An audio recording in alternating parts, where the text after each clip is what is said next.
Hey guys, welcome back to the channel. This is story about what if Minato alive in Naruto's Steel Part 1. Before I start, please do support for more amazing content and comments for Part 2. Do consider to subscribe my channel and share my video to your friends and check out the description as well. Let's start the video. Tap, haha, tap tap. Two exhausted and bleeding people, a blonde man in a white cloak, and a red-haired girl in a dress, stood pierced by the huge claw of a nine-tailed demonic beast, which is called the Kyuubi for short. The target of the Kyuubi attack was a crying baby lying in front of them, which was their precious child, whom they protected at the cost of their lives. This fading couple was called Namikaze Minato and Kushina Uzumaki. At the time of the birth of their son Naruto, there was an attack from an unknown ninja in a mask, who, possessing a Sharingan, and having an unknown ability to teleport, was able to steal Kushina, and using the weakened state of her seal and herself after childbirth, was able to release the Kyuubi from the seal, and even take control of him with his Sharingan for a short time. But this time was quite enough to summon the beast to Konoha, and almost destroy it. Thanks to his incredible skills, Minato, who was proclaimed the Konoha's Yellow Flash and became the fourth Hokage, was able to defeat both the person with the Sharingan and prevent the destruction of Konoha using his signature space technique, the spatial barrier. And with the help of the ancestral ability of the Uzumaki clan, Kushina was able to capture the beast with her chakra chains, which helped Minato to seal half of the beast's chakra into him, so that then, without unnecessary risks to the baby's life, he could seal the other half into his newborn son, thereby making him a Jinchuriki. The beast, which had already gotten out of the Sharingan's control, understood what was about to happen, and in an attempt to avoid another confinement inside a person, tried to take advantage of the distracted Minato and kill little Naruto. But alas, the parental instincts were stronger than the pain and fatigue they experienced, and they were able to get in the way of the attack, stopping the claw literally a few centimeters from the child. Now they are frozen in this position, looking at their child with warmth in their eyes. Minato, upset that Kushina was also exposed to the blow, spoke with severe shortness of breath. "I told you that it is the father's duty to protect the family and the child," to which Kushina countered him in a weak voice.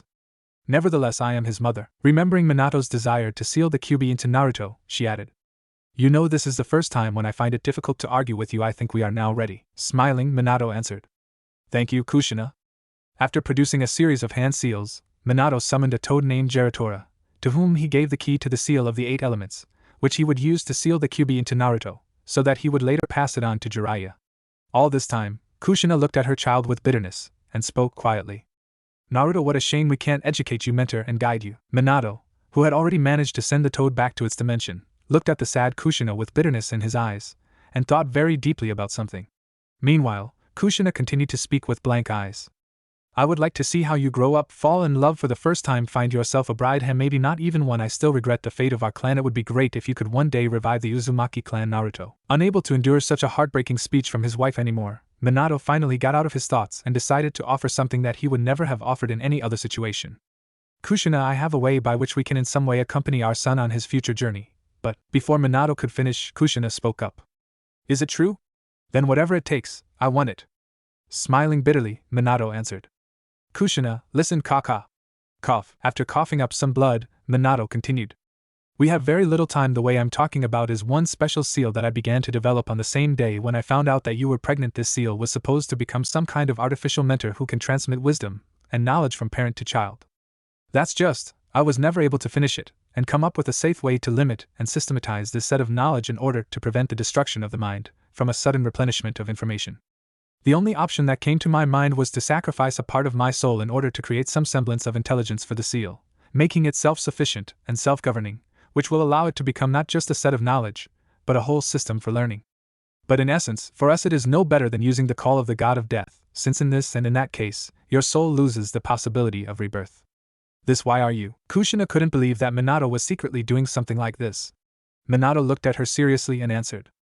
"The day I found out that you were pregnant was the happiest day in my life, but at the same time, I had a strong premonition that something bad was going to happen. I was not sure what exactly, and therefore, preparing for the worst possible scenario, I wanted at least our child to remain safe and have the necessary knowledge to protect himself and survive, in case we were gone. But alas, I never had time to finish my work on the seal. So Kushina, if you're ready, we can give away a piece of our souls and integrate them into the seal. With 2 souls, it will stabilize and become much more effective, and over time, we will even be able to sometimes communicate with our son. Even if not for long, but it will not be limited to one time, as if we left with him only a part of our chakra." Looking at her little child, Kushina nodded emphatically and answered. "If I can help my child on his way, then I will gladly give my soul for this."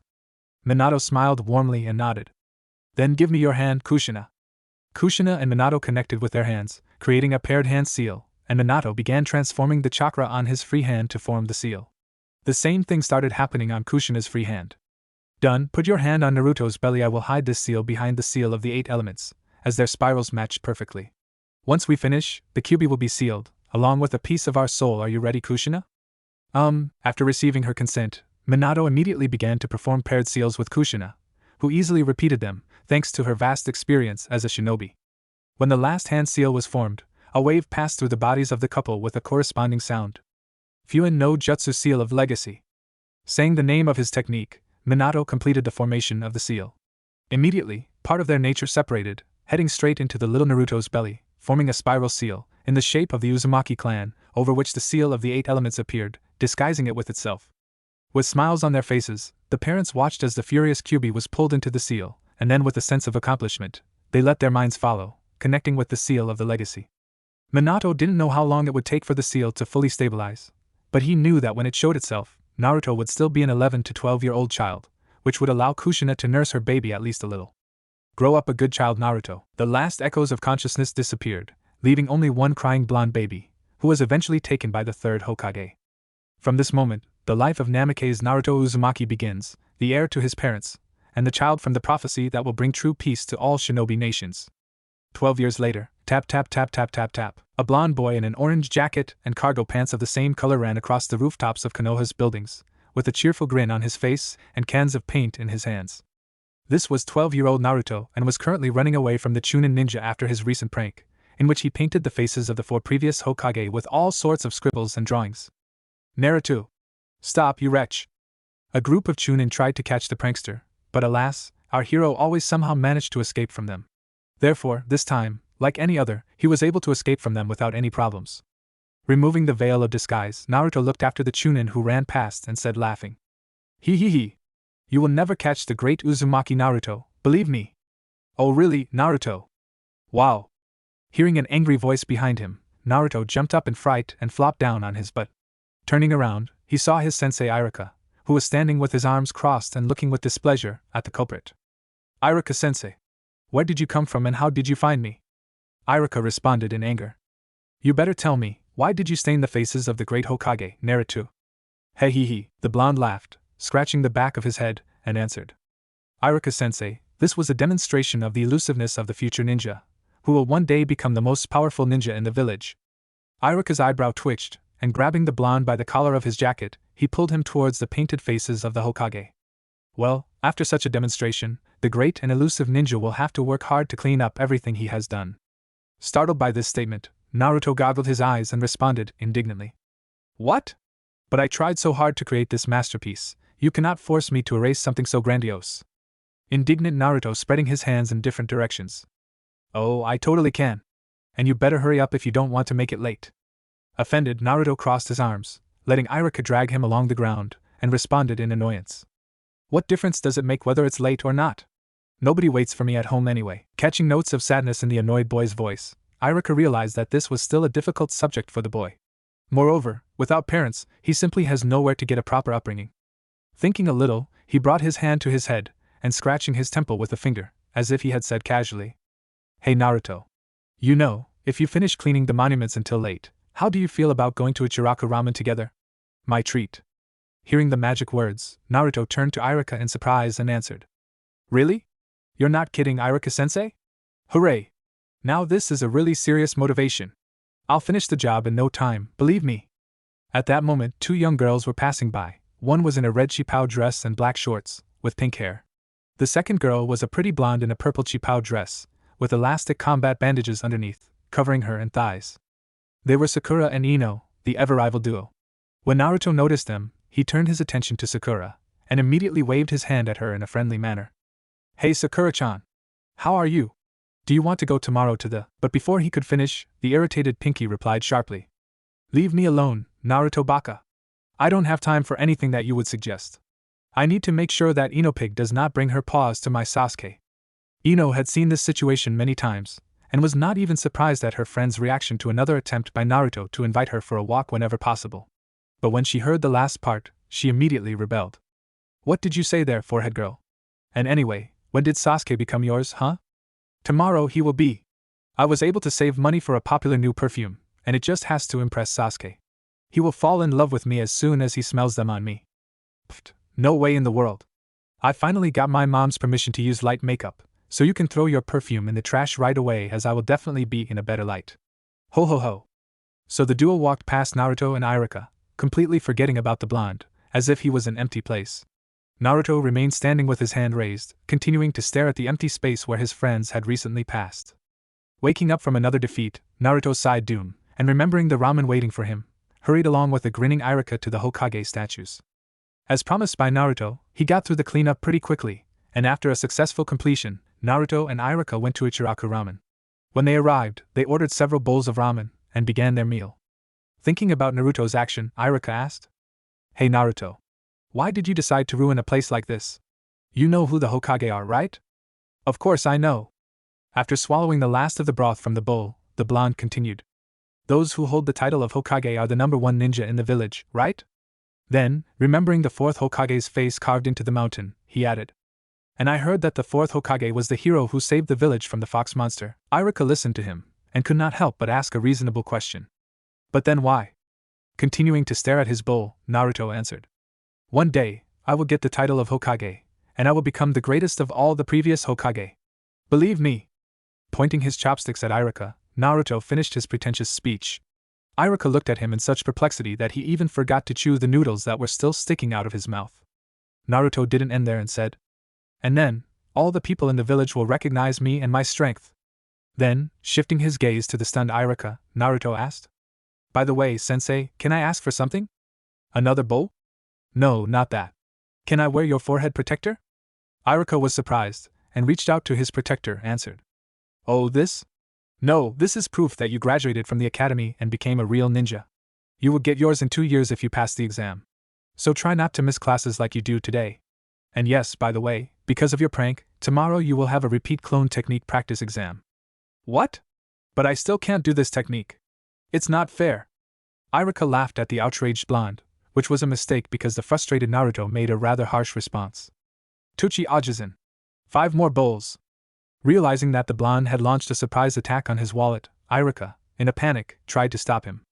Hey Naruto, wait." Alas, it was too late to regret. Rest in peace to you, Iruka's purse. After eating, Naruto walked slowly down the evening streets of Konoha with his hands in his pockets, heading towards his apartment. "Mom, look! They sell takoyaki there. I want to." "Oh, what can I do with you, Shizuka? Only one, okay?" "Yay!" Naruto looked at the girl with her mother, and could not help but envy this happy child in his soul. But as soon as the girl's mother saw Naruto's gaze, she immediately frowned and quietly led the girl aside. Kicking the stone, the scowling Naruto headed on to his home. Going into his apartment, Naruto quickly washed up and walked over to his bed, flopped face down on it. Closing his eyes before falling asleep, he spoke softly. "Nothing has changed, I need to try harder." With these words, the blonde began to slowly fall asleep. It was at this moment, inside Naruto, the adaptation of the seal finally ended, and connecting with the blonde's chakra, it sent a strange wave through his body, making him flinch a little.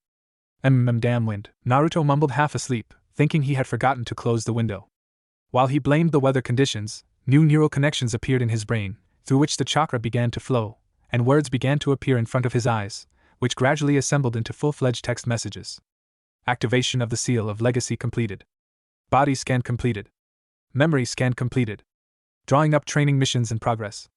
Completion time 8 hours. What a strange dream, half asleep Naruto muttered in surprise. After that, the blonde completely fell into the realm of dreams. Tutorial missions completed. Goes to standby for suitable events. What is it? Slowly opening his eyes, the sleepy blonde began to slowly look around. Not seeing anything unusual, he spoke. "Another dream? Strange, but not important. It's time for me to get up anyway." Getting out of bed, Naruto took a quick shower, and after breakfast of instant ramen, he dressed in his orange suit, and quickly headed to the ninja academy. He remembered that Iruka was going to take another practice exam in the clone's technique, and therefore, he was determined to finally complete this technique, and to prove to everyone that he was not a failure. Determined, he ran towards the academy, jumping from roof to roof, not forgetting to scare the newly awakened housewives who were collecting dried clothes. "Hey! Look where you run, you wretch! He. Today I feel so extraordinary, as if something good is about to happen."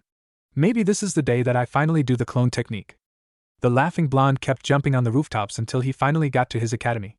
There were many children around, most of whom came with their parents.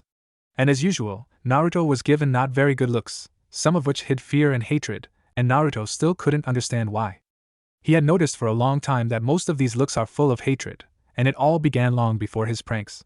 Some even called him a demon, which further depressed and confused little Naruto, who had been alone for almost his entire life. Fortunately, when he became a local prankster, some of these looks of hatred were replaced by looks of irritation, which he liked much more. Alas, he quickly realized that this was not the most effective way to correct people's opinion of him. But he did not stop doing it just because he simply liked it, and he also received some portion of the attention, which he lacked so much. Thinking about all this, Naruto walked towards his class, and the closer he got, the louder he heard the noise and laughter of children. Not understanding what was happening, he quickened his pace and thought, "What is happening there? Are they discussing my prank?" Going into the classroom with these thoughts, Naruto saw two upset girls, at whom the class laughed, which was rather unusual, because earlier it was he who was the center of ridicule. Looking closer, he saw Ino's face overpainted with makeup, and Sakura, from which even at the entrance to the classroom he could smell a strange scent punching strongly in his nose, which was apparently the very perfume she was talking about. Moving his gaze to the highly annoyed Sasuke, Naruto realized that their attempt to get his attention had failed miserably. On the one hand, Naruto was glad because his chances with Sakura were still at the same level of minimal success, but on the other hand, he was sad for the girls since he understood what it was like to be in their place. At that moment, the blonde was noticed by Kiba, and he immediately spoke. "Hey Naruto! Just look at this. Our eternal couple of Sasuke fans have finally delivered an unforgettable blow to our emo boy. Ha ha ha!" From his words, a vein in Sasuke's temple pouted, but he continued to sit silently, folding his fingers in front of his face, hardly tolerating the attention that was given to him because of two useless fans in his opinion. Seeing how annoyed Sasuke was, the girls could not stand it, and ran screaming from the class, heading towards the washstands to finally wash away their mistakes from themselves. Naruto finally came to his senses and looked at Kiba and asked, "Iruka-sensei hasn't come yet?" Since Kiba came not too long ago, he just shrugged, and a sleepy Shikamaru answered Naruto's question. He came, but he was called on some business, and he temporarily left. So he missed all the noise around Sasuke and his female fans. "Oh, what a shame, because of this noise I never got a nap." Seeing his attitude, Naruto responded indignantly. "How can you sleep while studying and still pass all tests and exams for a satisfactory result?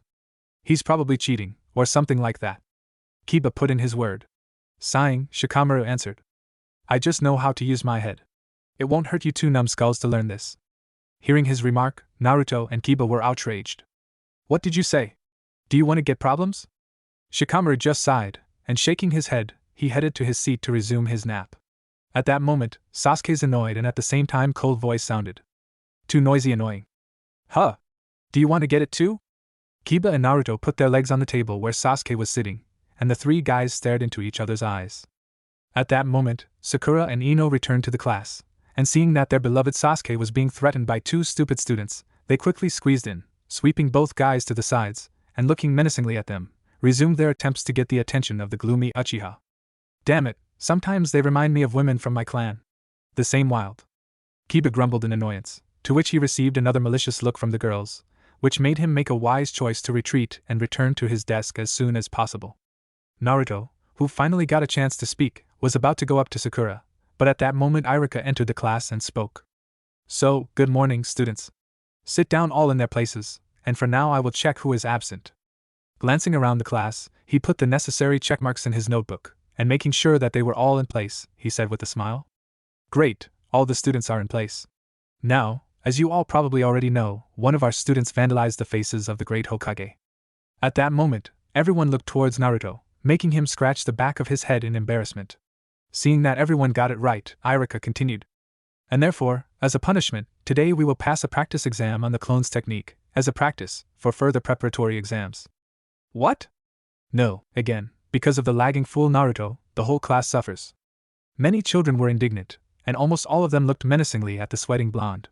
The only ones who did not throw lightning in Naruto were Sasuke, who did not care, Hinata, who internally encouraged our blonde not to despair in such a situation, and Shikamaru, who just woke up and did not yet understand what had happened. Returning his attention to himself, Iruka explained. "Since you learned this technique not so long ago, I will give you a credit if you create at least one clone. But keep in mind that in the final exam after 2 years, you will need to create at least 2 or 3 clones. Did everyone understand everything? Hi, Sensei. The whole class responded in chorus. Nodding, Iruka began to gradually summon his students, testing them for their ability to create a clone. And everyone, more or less, coped with creating one clone, except for a couple of clanless children. The clones did not look very believable, but Iruka still counted this as a satisfactory result. And now, it was Naruto's turn. Naruto! Immediately after Iruka's announcement, the blonde headed towards the teacher and stood in front of the class. And as soon as he approached, the children began to shout. Iruka-sensei, there is no point in testing this loser, he has already failed to create a clone twice. It means that this time nothing will come of it. Right. Don't waste your time with him. Iruka glanced at the speakers and threatened. Hey, silence! Otherwise, I will add additional homework assignments to you. This threat alone gagged everyone who wanted to speak out more. They could only dejectedly drill the blonde with their looks. Standing in front of the class next to Iruka, Naruto threatened the speakers with his fist and stared at Sensei, waiting for the command to start. Seeing this, Iruka nodded and said, Okay, Naruto. You can start. Hi! With his hands folded into a standard seal, Naruto began to gather chakra to create a clone. Invisible chakra flows appeared around the guy, hinting at its abundant amount. When Naruto thought he had gained enough chakra, he said the name of the technique. Clone Jutsu. Poof! A cloud of smoke appeared and everyone watched closely, wondering if Naruto had succeeded or not. And they didn't have to wait long, as the smoke quickly cleared away, and on the floor lay a clone of Naruto, folded like a crumpled origami. After seeing Naruto perform the technique, the class began to laugh sharply, and those who had ridiculed the blonde before had a certain amount of pleasure in his suffering. After all, for the most part, they mocked him because, other than Naruto, their clones were the worst among the other classmates, and against the background of someone like a blonde, they felt better. Looking at Naruto's clone, Iruka couldn't help but sigh and speak. You failed. You should practice this technique more, Naruto. Otherwise, you will never be able to pass the final exam in 2 years.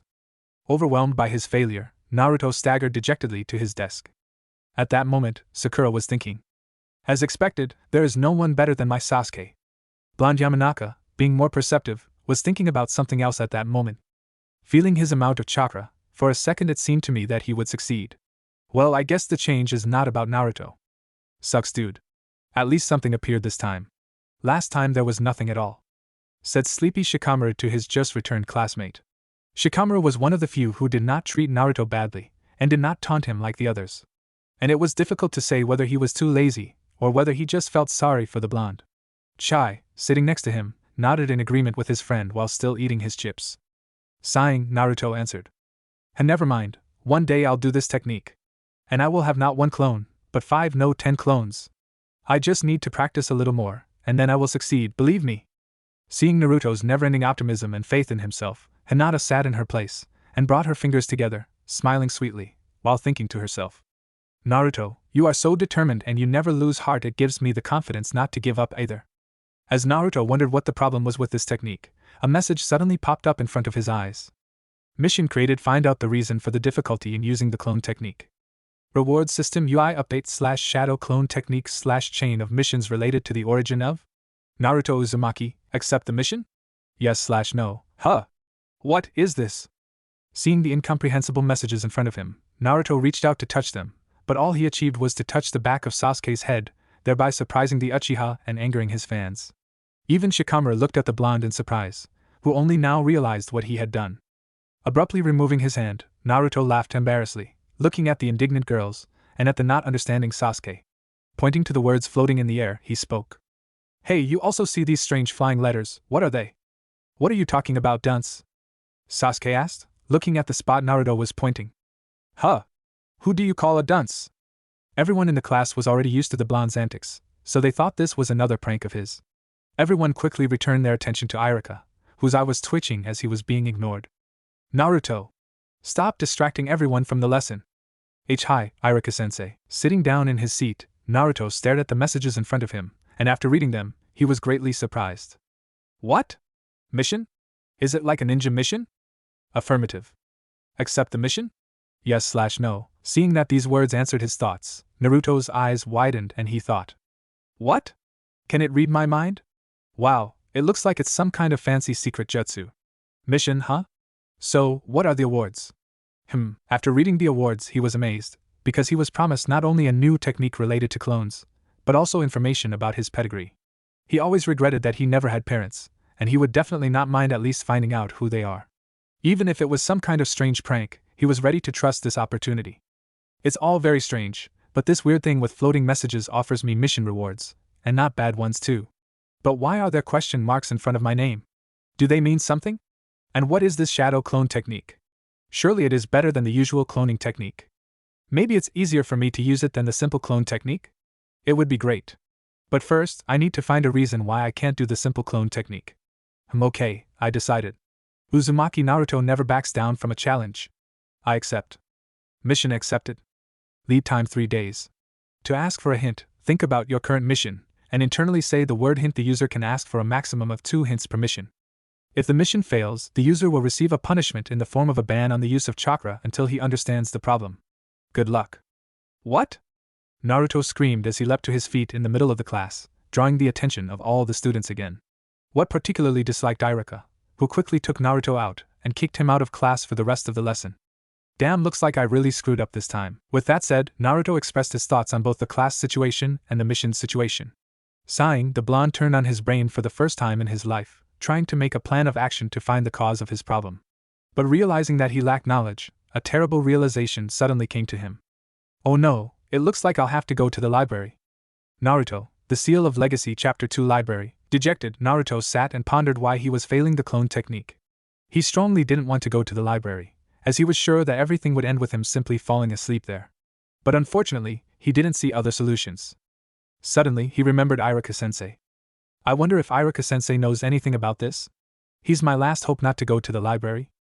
Deciding to ask Iruka, Naruto waited until the lesson was over, and as soon as the door opened, Naruto immediately went inside.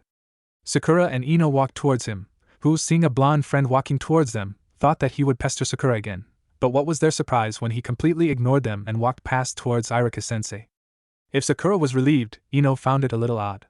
But one way or another, she didn't get hung up on this much, and after a second she continued her bickering with her pink-haired friend. When he reached Iruka, Naruto spoke up. Iruka-sensei, I have an important question for you. Iruka was quite surprised as Naruto had never approached him after class with questions before, especially after being punished. Putting the folder with the educational notes on the table, he turned to the blonde and answered. Yes, Naruto, what's the matter? Iruka-sensei, can you tell me why I can't do the clone jutsu? I urgently need to find out, very urgent. Raising an eyebrow, Iruka answered. Isn't this the result of a lack of practice? You don't show the impression of someone who loves to study or practice.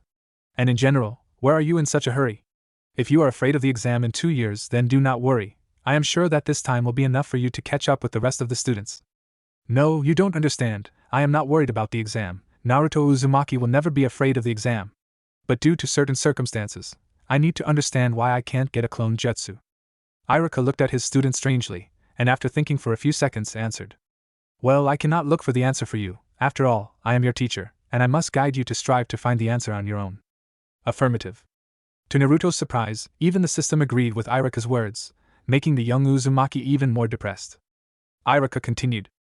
But what I can advise you is to practice your chakra control. Good control is one of the main foundations of all ninja techniques. Chakra control?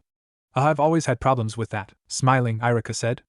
Well, I think that when you find out why you are not good at the clone technique, you will also understand why chakra control is given to you worse than others. I got it. Dropping his shoulders, Naruto turned around and walked slowly towards the library. Iruka gave him a strange look, and shrugged his shoulders and went back to collecting documents. Leaving the classroom, Naruto headed towards the academy library. This place is specially created for all students wishing to improve their knowledge, or learn the history of the shinobi of all villages. Its only drawback is that knowledge there is very limited by the level of the students of the academy. Even a non-reading person like Naruto knew about it. But he hoped that the problem with the curriculum should be described in at least one of the scrolls. Entering the library, a Chunin librarian blocked his way. Glancing at the blonde with a hint of contempt and disgust, he said, Pests are not allowed to enter the library. Naruto was expecting something like this. He hadn't been allowed into the library before, which is why he never got a good mark on his exams, and disappointed in learning, he stopped trying to fill his head with knowledge and instead concentrated on exercise. But this time, Naruto couldn't afford to turn around and leave, so he decided to do what he does best, outsmart another Chunin. I wouldn't be here myself, but Iruka-sensei wanted me to find some materials for the exam. So I came here at his request to bring up my knowledge. The Chunin librarian knew Irika's attitude towards Naruto, and therefore did not think too much about whether this was true or not. And in order not to get problems from Irika, who could report to the Hokage about his illegal actions within the walls of the academy to keep the student from receiving academic knowledge and scrolls, he decided to skip the boy this time, not forgetting to poke with indignation. Such knowledge for someone like you come in. Smiling, Naruto entered the library, completely forgetting about this guy. He looked around the room curiously, with a bunch of shelves filled with scrolls. He hadn't been here before, and he was curious how everything worked. Noticing the sorting of shelves by letter, he began to look for the name of the cloning technique. After a few minutes of searching, he found the section he needed, and taking several of the corresponding scrolls, he went to the table for the readers, and settled on it, unrolled the scroll. So, let's see what is wrong with this technique, that I just can't do it. Fortunately and unfortunately at the same time, there was not much text, but at the same time, this meant that the amount of information was too little. Finding the beginning of the text with his eyes, Naruto began to read aloud. Clone Jutsu is a standard technique taught at the academy. Ninjutsu, which creates an immaterial copy of its own body, without any substance. Since the clone itself does not have the ability to attack, and thus can only be used to confuse the enemy, it is mainly used in conjunction with other ninjutsu. This is a basic skill, but depending on the ingenuity of the user, it can be used quite effectively. Clones scatter upon contact with anything. The number of clones depends on the amount of chakra spent. Fortunately, the chakra consumption of the technique is extremely low, and even a student of the Shinobi Academy can easily perform it. Curling his face, Naruto said. Yeah, right, if it consumes very little chakra, then why is it so difficult to do? Is it really about chakra control? Or do I have too little of it? After checking the rest of the scroll, Naruto only found the details for the technique itself, which he already knew. Taking another scroll, he also began to study it. After 30 minutes of constantly reading various scrolls that he thought might help, he sighed in rue and collapsed on the table. Damn, I found so many things related to this technique and chakra in principle, but I still don't understand what exactly my problem is. Databeo. Reminder. The user can ask the system for 2 prompts. Startled, Naruto jumped to his feet and said, That's right, I almost forgot about it. Oh, and it looks like this thing is called a system. Sounds a little strange, but it doesn't matter now. Hey System-chan, give me a hint. Affirmative, the system advises the user to find a scroll describing how to quantify their chakra. What? And how does this help me find out what my problem is? Unless I realize that I simply do not have enough chakra for this. But I don't remember running out of it, so this is hardly a problem, right? Arg. Okay. The annoyed blonde went in search of the necessary scroll, which turned out to be far from an easy task. Due to ignorance of all the terms and names, it took Naruto at least 40 minutes to find the scroll he needed. Damn, how difficult it is to look for something that you never knew about. Thank God the name of this scroll was mentioned in another scroll about the history of the chakra. Looking at all the unfolded and read scrolls around him, Naruto smiled wryly and thought. Just think about it. In the last hour, I've read more than in the last year. And I don't even know it was tiring, but at least not as boring as I originally thought. Returning his attention to the recently found scroll, he unwrapped it without wasting time and began reading about a way to find out the amount of his chakra. Reading it, Naruto was surprised, because as it turned out, this method was invented a long time ago, and it was not used even before the founding of Konoha, since the technique used for this was poorly adapted for people who have a lot of chakra, and had a disadvantage in the form of which could absorb from half to the full volume of the user's chakra. Naruto was a bit brooding about whether to try this method or not. But since there were no other alternatives in the Academy's libraries, he decided to just do it. To hell it. In any case, if I do not deal with this problem, the consequences will be worse than chakra depletion. Fortunately for Naruto, the technique was extremely simple, with only 3 seals, and the direction of the chakra flows for this was very primitive, so even someone like him could do it even without practice. Judging by the scroll, when he performs this technique, a cloud of smoke should appear, and the larger the cloud, the more chakra you have. While a watermelon-sized cloud is considered a small amount, then a human-sized cloud means the average and most common amount among ordinary shinobi. Anything that exceeds this volume usually manifests itself in clan shinobi, jounin, or people of the Kage level. Hoping for the size of at least a human, Naruto made seals and directed the chakra as described in the scroll. Very quickly, a wave enveloped his chakra reserve, and then, a little more than half of his reserve was instantly absorbed by the technique, shocking young Uzumaki, since this is the first time he felt so drained in his entire life. But before he had time to be surprised, before his eyes, a chakra began to form, which gradually took the form of a ball of smoke, and as soon as the transformation was completed, a small explosion occurred, and the ball of smoke expanded at an incredible speed, filling a third of the library with smoke, covering many shelves with scrolls. Wha! Kaka! What the hell? Strongly amazed by what he saw, young Uzumaki looked at the amount of smoke that he created, and nervously swallowed, said, Do I really have that much chakra? I am damn. If I have so much chakra, then why the hell I can't do this damn clone jutsu, Databeo? Am I cursed? Sighing dejectedly, young Uzumaki was about to take the scroll again, but did not have time, as an angry and annoyed Chunin librarian appeared behind Naruto, and crossed his arms, sawing him with a glance. Noticing this, Naruto smiled wryly as he scratched the back of his head and said, Oh hey, I kind of used a technique that displays my chakra amount. It turns out I have a lot of it, can you imagine? Stop lying. I suppose you decided to do one of your pranks again, didn't you? What? No, look, all these scrolls I use for research and study, and they all have already been read by me. Oh really? Okay then, taking a random scroll, the Chunin said. Now I'll ask you a couple of questions from this scroll, and if you cannot answer it, then it means that you lied. And I will be forced to forbid you to visit this library forever. What do you say, is it coming? Although Naruto was not one of those people who remember anything well, but when he read the scrolls, driven by the goal of finding the information he needed, he noticed that he easily remembered most of the topics and things described in them. Difficulties arose only with unfamiliar terms and words. But overall, he was confident that he could answer any question. Raising an eyebrow, the Chunin glanced at the scroll in displeasure and asked Naruto a question. Then how is the chakra formed, and from what? After thinking a little, the blonde smiled happily, as he knows the answer. Chakra is formed by combining physical and spiritual energy, and it can be used to perform various techniques in 3 different ways. The first and most common method is seals. The second is the directing of chakra into the body to strengthen it, and the third method, the most difficult, but very effective, is the extraction of chakra into various forms without seals, with the help of long-term training on chakra control. Hearing such a detailed explanation, the Chunin was extremely surprised, because all he heard about this child was that he was the most lagging student of all, and that his knowledge was the worst in the academy. Once again looking around, and having examined all the unrolled scrolls, and also seeing the almost scattered smoke, which did not cause any destruction, he could only swallow his indignation and speak. Well, I see you really do work hard. I can allow you to continue visiting the library, but only if you no longer try to use the techniques described here in the library room. Is it clear? Not expecting such a turn, and such a change in the man's gaze, Naruto smiled happily and answered. I give you my word, Databeo.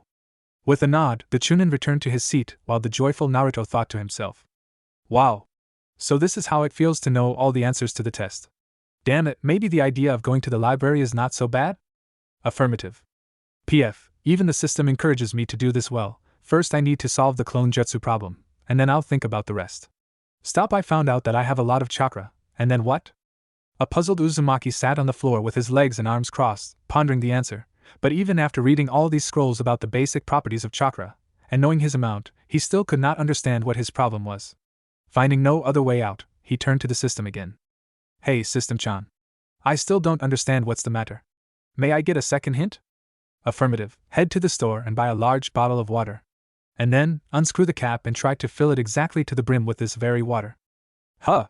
What is this for? Is this exactly related to my problem? Affirmative. Okay. After putting all the scrolls back into place to maintain his good image for the Chunin librarian, Naruto left the library and headed for the store.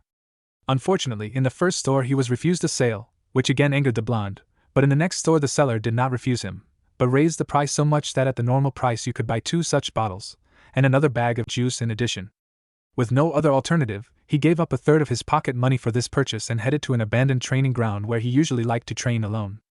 Sitting on the ground, Naruto unscrewed the cork from the plastic bottle and turned it over, without much enthusiasm trying to fill it with water. Unfortunately, he instantly overfilled it, and some of the water spilled onto his pants, taking with it some of the liquid from the cap itself, leaving it half empty. Ah, damn it!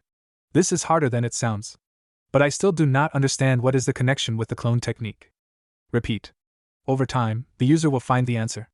Looking skeptically at the bottle cap, Naruto tilts the bottle again to try to fill it gently with water, but again fails to do it perfectly and spills some water. In addition, his other hand twitches slightly because of this, and he also spills water from the cap. Pouting with frustration, Naruto screwed the lid back on and crossed his arms in exasperation. The heck? It's hard, Databeo. And I still don't understand what the connection is. The only similarity I see is that neither the clone technique nor the filling of the cap with water, I just fail. Affirmative. Haha, very funny. If this is the connection you meant, then it sucks, because I still don't understand a damn thing. That it is difficult for me to create a clone, that it is difficult for me to fill the cap with water.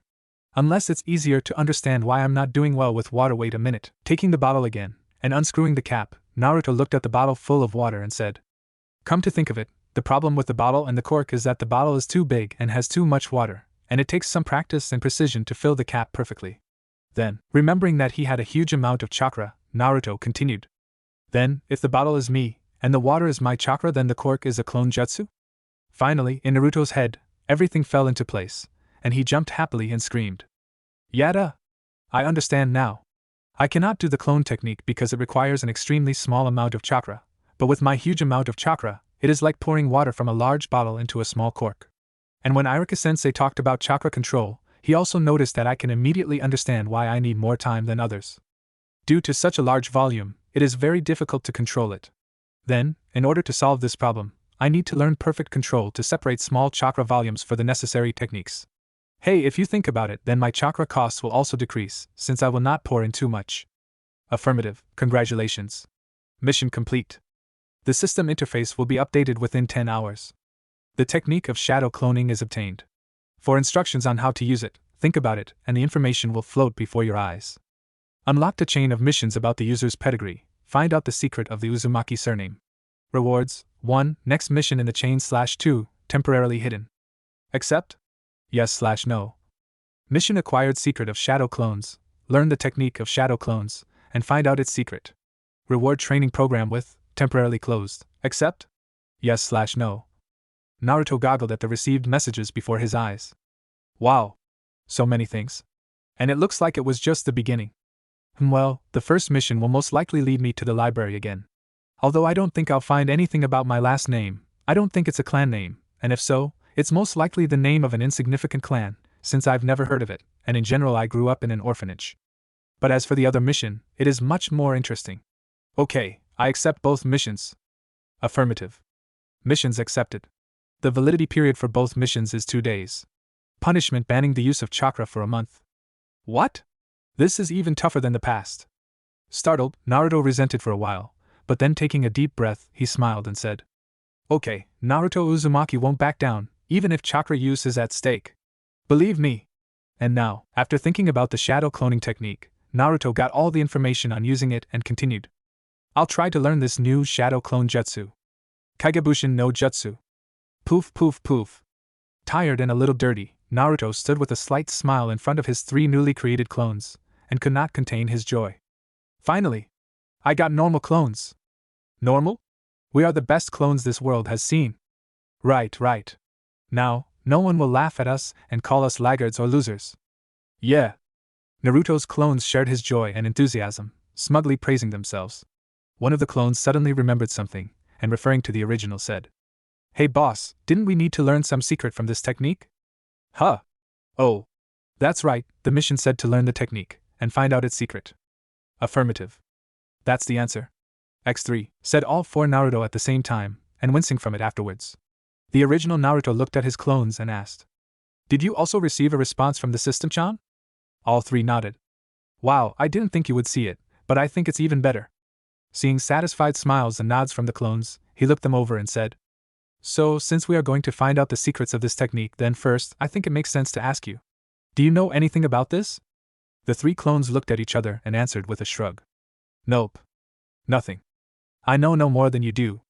With an annoyed poke, Naruto said, "TSS, how useless they are." To which he quickly received a group response. "Same as you, Databeo."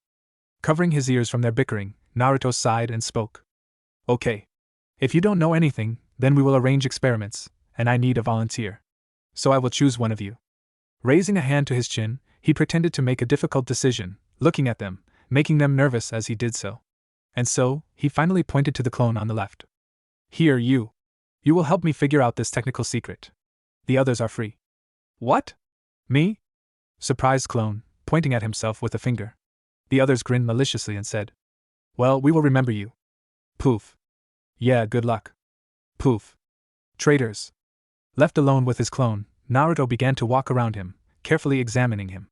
But finding nothing strange, he just sighed irritably.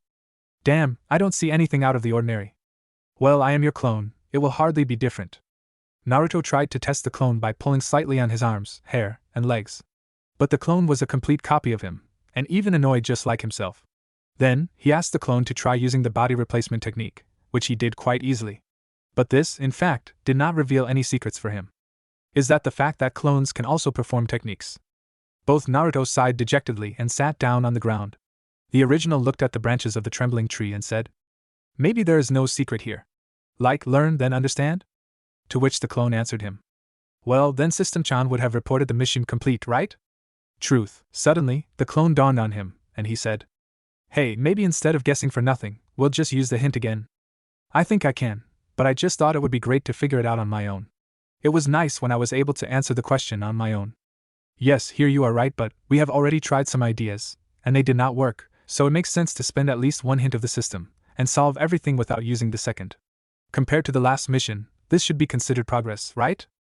After thinking, the original Naruto nodded and said with a smile, "You're right, Databeo. At least this time I have to manage without a second hint." "Great, Naruto clone, good job, you can go to the others." The clone nodded, pleased with the praise, and then puffed out a cloud of smoke. The original Naruto gathered his thoughts and turned to the system. "System-chan, I want to take the mission hint about the shadow clone technique." "Affirmative. Create 2 shadow clones, give them call signs, and send them to a distant place to play the game, rock, paper, scissors. After playing, they can be dispelled immediately." Huh! It was the strangest clue he could expect. Naruto couldn't even find the words to comment on this. This is strange, but the system didn't respond, which forced Naruto to sigh in humility and just try. In any case, he will not lose anything. And the last tip worked, so he has some confidence. Kagebushin no Jutsu. The 2 clones immediately appeared in the clouds of smoke, with the same doubting faces. Looking at them, Naruto thought for a bit and said, "So, you will be Sasuke on the left. And you on the right, Naruto. Your task is to kick Sasuke's ass into rock, paper, scissors, so I hope you win." "Hey, why should I be this emo boy? Couldn't think of a better one?" "Ha! Just humble yourself and play the role of the underdog for me," called the great Naruto. The second clone could not help but mock the first. Seeing their bickering, Naruto got annoyed and said, "Hey, stop fooling around, and go do what the system said." Both clones shuddered, and remembering why they had been summoned, they quickly set off in an unknown direction to fulfill their plans. At this time, Naruto sighed and thought, "Well, since they will disappear anyway, I think it doesn't matter if I stay here or not. Then, before it's too late, I think it makes sense to look into the library of the village, and look for information about my last name. As far as I know, there should definitely be a history of all the Konoha clans. Well, at least I hope. Otherwise, usually all books and scrolls contain only information about the clans that helped build Konoha." Driven by this idea, Naruto brushed off some of his clothes and left the training ground, walking towards the library. As usual, some of the villagers looked at him extremely unfriendly, but this time, Naruto paid less attention to them, as his thoughts were completely different. He began to wonder where this system came from and why it gives him various missions. He was absolutely not against it, because receiving such missions, he could feel like a real ninja, and he also receives good rewards that make him stronger. Finally reaching the library, Naruto went inside, and although many of those present frowned at the sight of the blonde in the room, they still did not try to start the conflict that occurred when he was younger. But now that he has grown older, and goes to the ninja academy, ordinary residents tried in vain not to climb on a possible future shinobi, swallowing their displeasure that arose because of him. Naruto didn't ask the librarian for directions, as he knew he was likely to be ignored. He walked slowly along the shelves, walking along the marks, arranged in the same alphabetical order as in the library of the academy. Finding the necessary sector, Naruto went there and began to look for the scrolls and rarely seen books he needed. It was at this moment that he stood rooted to the spot, and then groaned. Damn. Even in rock, paper, scissors, I lose to Sasuke, even if he is my clone. Moreover, they played more than 10 rounds, but the Naruto clone won only 2 times. How did it happen, Databeo? Dejected, Naruto suddenly looked around and finally realized something strange. Wait a minute, I'm in the library, what the hell do I know what happened to those 2? After dropping down for a few seconds, the young Uzumaki finally dawned. No way, don't tell me that everything that my clones see and hear is transmitted to me? Affirmative. Mission, to learn the technique of shadow clones and discover its secret. Completed. Reward multiple shadow clone training program. To access it, the user must think about it. Wow, this is a really awesome feature. With this, I will be able to find information about my last name much faster. Okay. Kagebushin no Jutsu. Poof, poof, poof. 3 clones immediately appeared in front of him, and without further ado, dispersed, typing all the books on the history of the clans. Naruto then created another clone, which headed to the different letter section to try and find direct information on the name Uzumaki. That's better. Now that thing will go. In the meantime, I read what I have already taken in my hands. Satisfied, the blonde Uzumaki began to study all the scrolls he found, and his clones did the same. Over time, he learned more about the current clans, as well as some of his classmates. Yeah, it is not surprising that they never had serious problems with their studies at the academy. Further, he finally reached the less significant clans, but among them there was no information related to the Uzumaki surname. Suddenly, one of his clones came up to him from behind and said, "Hey boss, I found something interesting here." Naruto glanced at the book with two characters painted on it, the Konoha leaf, and the spiral that all shinobi wear on their uniforms, as does Naruto himself. He nodded, and taking the book in his hands read its title. The history of the creation of Konoha, and the clans involved. Do you think there will be something about Uzumaki? How do I know? I just thought that any information related to history would be useful to us. Truth. Okay, then keep looking, and I'll read this one for now. If you find anything else, read it yourself. Anyway, I will have to get your memory later. The clone nodded, and went further in search of information. Returning his attention to the book, Naruto opened it and plunged into the text. After 20 minutes of reading, Naruto's eyes widened as he finally found confirmation that Uzumaki is the clan name. And not just a clan, but a clan that had a relationship with the Senju clan, from which the first Hokage came. Cannot be. If this was one of the clans involved in the creation of Konoha, then why is there so little information about it?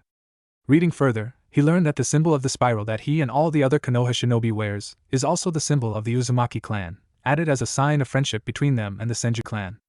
Wow, just wow. And all this time, I didn't know it. Damn, I should have visited the library a long time ago, Databeo. He also learned about the rest of the clan's involvement in Konoha, proving that it was a very large and important clan in shinobi history. But on this, the information is cut off. The only thing that is written is that now this clan is destroyed. How so? Where is the rest of the information? Naruto nervously flipped through all the pages but couldn't find anything. Frustrated, he thought, and wished to speed up the search for information with his clones, and in order not to run and search for them, he decided to try out one idea. Having created a clone, he immediately dispelled it, in the hope that information from him would be passed on to his other clones.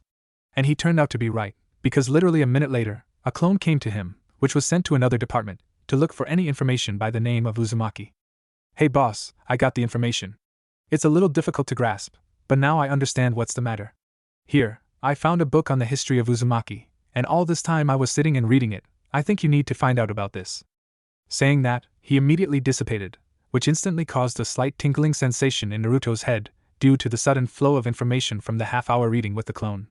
His eyes widened immediately, for he now knew quite a bit about the Uzumaki clan, his clan. And also about how he was destroyed, which made him feel very uncomfortable. Looking at the book that his clone brought, Naruto scattered the remaining clones, and returning the scrolls to their place, went to the librarian to take this book home, since the clone managed to read only a quarter of the entire book. After signing and receiving the ticket, Naruto quickly ran home to finish reading this book as soon as possible. Now he was eager to learn as much as possible about his clan, about his possible family, because he simply could not believe that he was the last Uzumaki. If he is alive, then there may well be others like him. Lonely and not knowing their home. The thought of this tormented and warmed his soul at the same time. Arriving at his house, Naruto went to the kitchen, made himself instant ramen, and began to read, along the way eating his favorite dish. A few hours later, one could see the blonde asleep at the table, lying face down on the last page of a small book. Such a long reading session squeezed all the mental juices out of his unaccustomed brain. At that very moment, in his head, the seal of legacy was creating new neural connections, adapting its interface even deeper and better in his head, while helping the brain to deal with information more easily by building additional connections in the departments that were active during reading and assimilation of information. Updating the seal of legacy system completed. Interface integration completed. Primary maintenance of neurobrain activity completed. Sorting data and missions completed. End of update. Upon waking up, Naruto felt a strange and extraordinary lightness. He was very surprised, because this lightness was not something connected with his body, and did not concern anything physical at all. It was a feeling as if he had removed a light veil from his eyes, and now everything looked a little different. No, his vision hasn't changed in any way. His view of things around him has changed. How strange, for Naruto, everything seemed to make more sense. Wherever he looked, in his head every now and then flashed different memories of the moments when and where he interacted with this or that object. It was a strange and unusual feeling for him.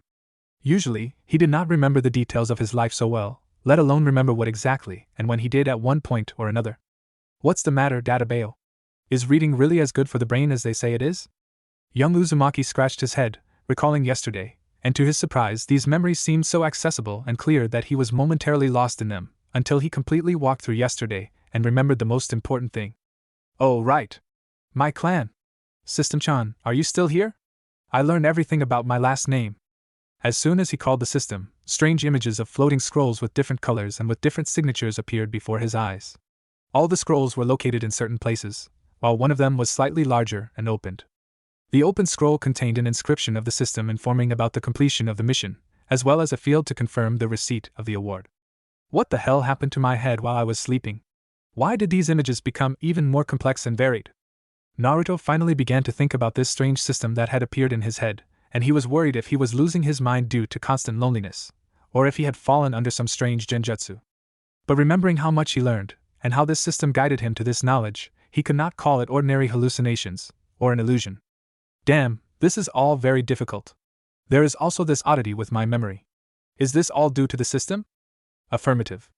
A message from the system surfaced, and not in a scroll, but in a small, separate, and transparent window that reminded him of an ordinary white sheet of paper. The text was as if it had been written in ink. This difference from yesterday's manifestation of the system made Naruto a little alarmed, but when he remembered yesterday's mention of mission rewards, he realized that all this had something to do with the reward for updating the interface of the system. He saw no other explanation. Turning his attention to accepting the award, he quickly agreed, and immediately a new scroll appeared, with a new mission. So, as stated in the award, I received the next mission in what was it called there? A Hane? Affirmative. After examining the new scroll, he noticed a striking difference from the previous missions. This time, on the scroll was the designation of the mission rank. Looking at this, Naruto smiled contentedly as it looked more and more like real ninja missions. Wow, this is my first ranked mission, and I'm still a student at the academy. And who's laughing now, huh? The great Naruto Uzumaki became a real shinobi before anyone else. Besides, I started right away from rank C. As he thought about it, Naruto remembered something.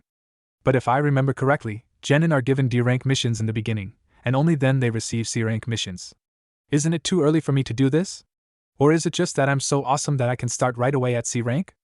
Naruto chuckled softly, fantasizing about his greatness, but putting the jokes aside, he mentally unrolled the scroll to finally find out the purpose of this mission.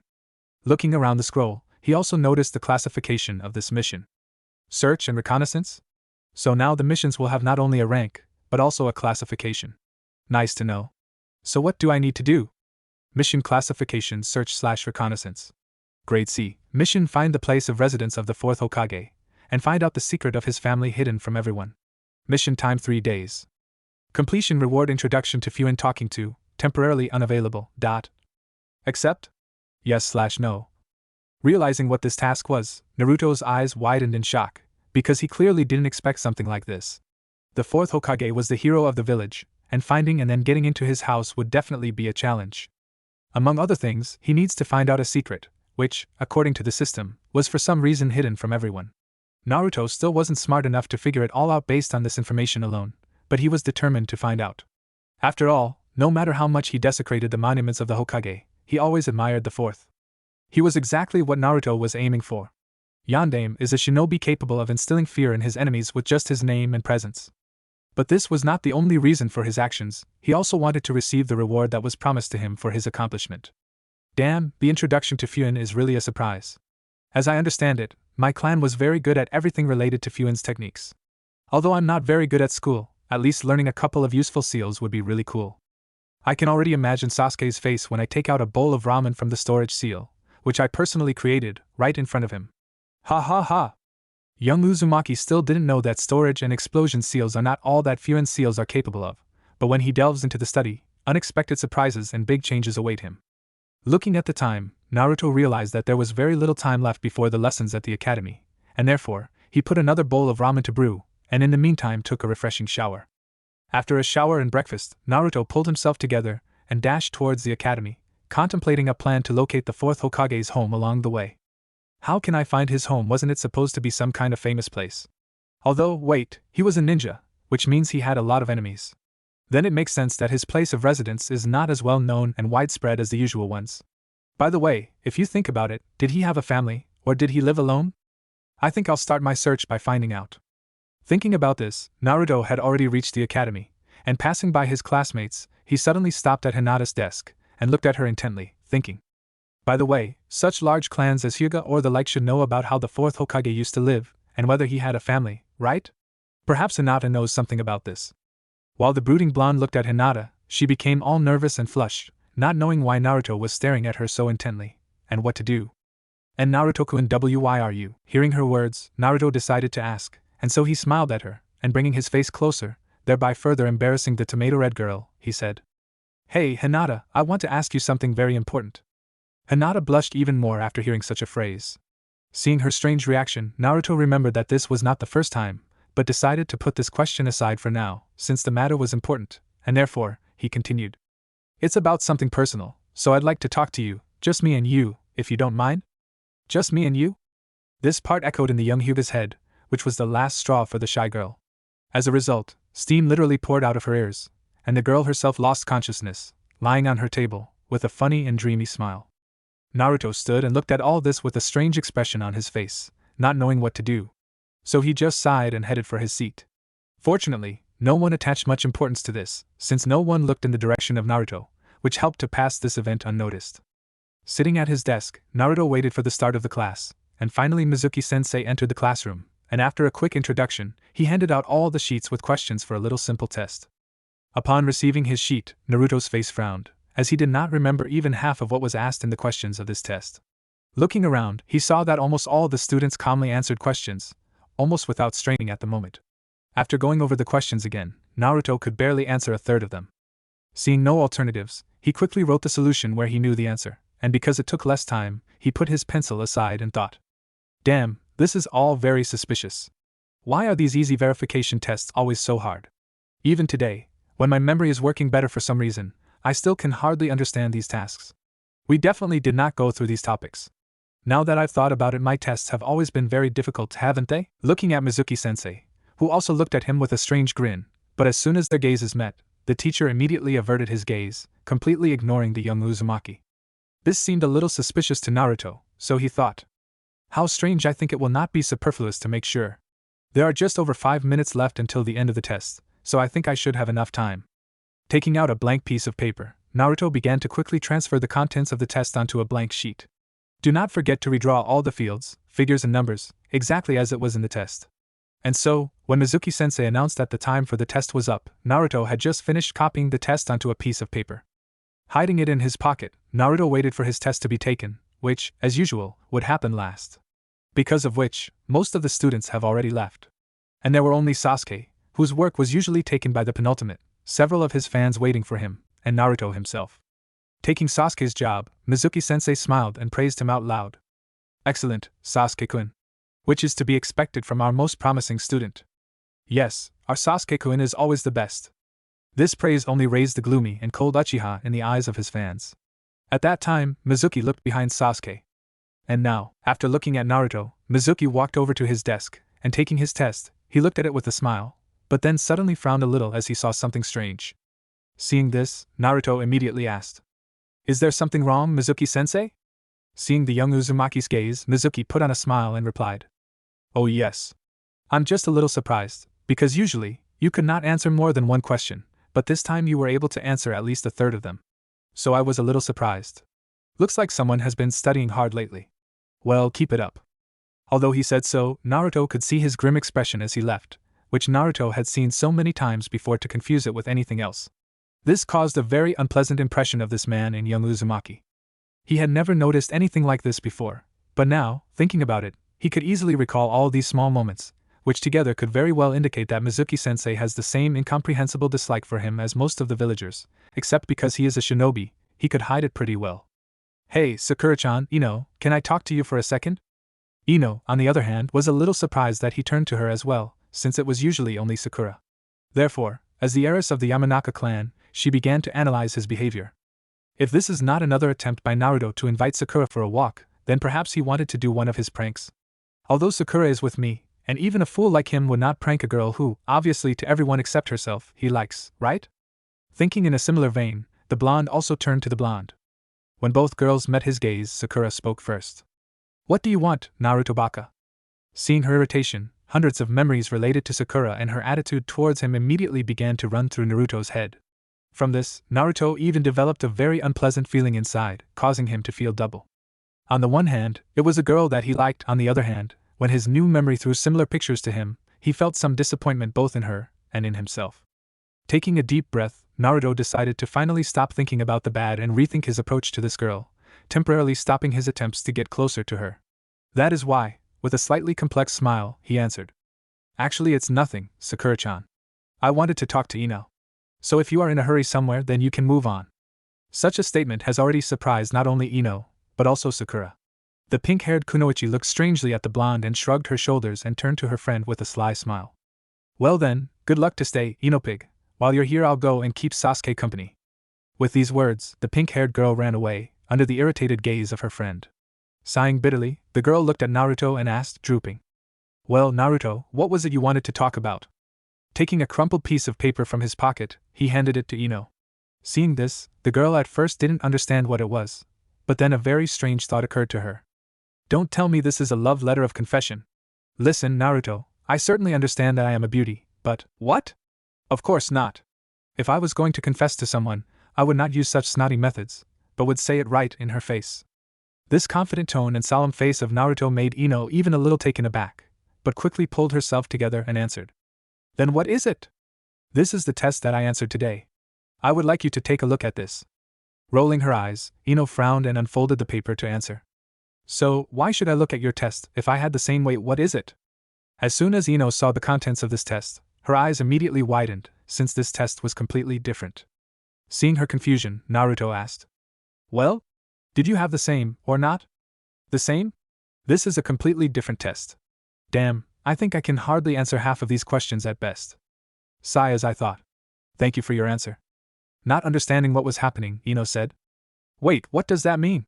You said it was your test today, doesn't that mean there was a mistake? I'm not sure about that. But it doesn't matter now, I have one more question for you.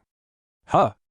Ino was completely confused seeing his attitude towards this issue, but she still wondered what he would ask this time.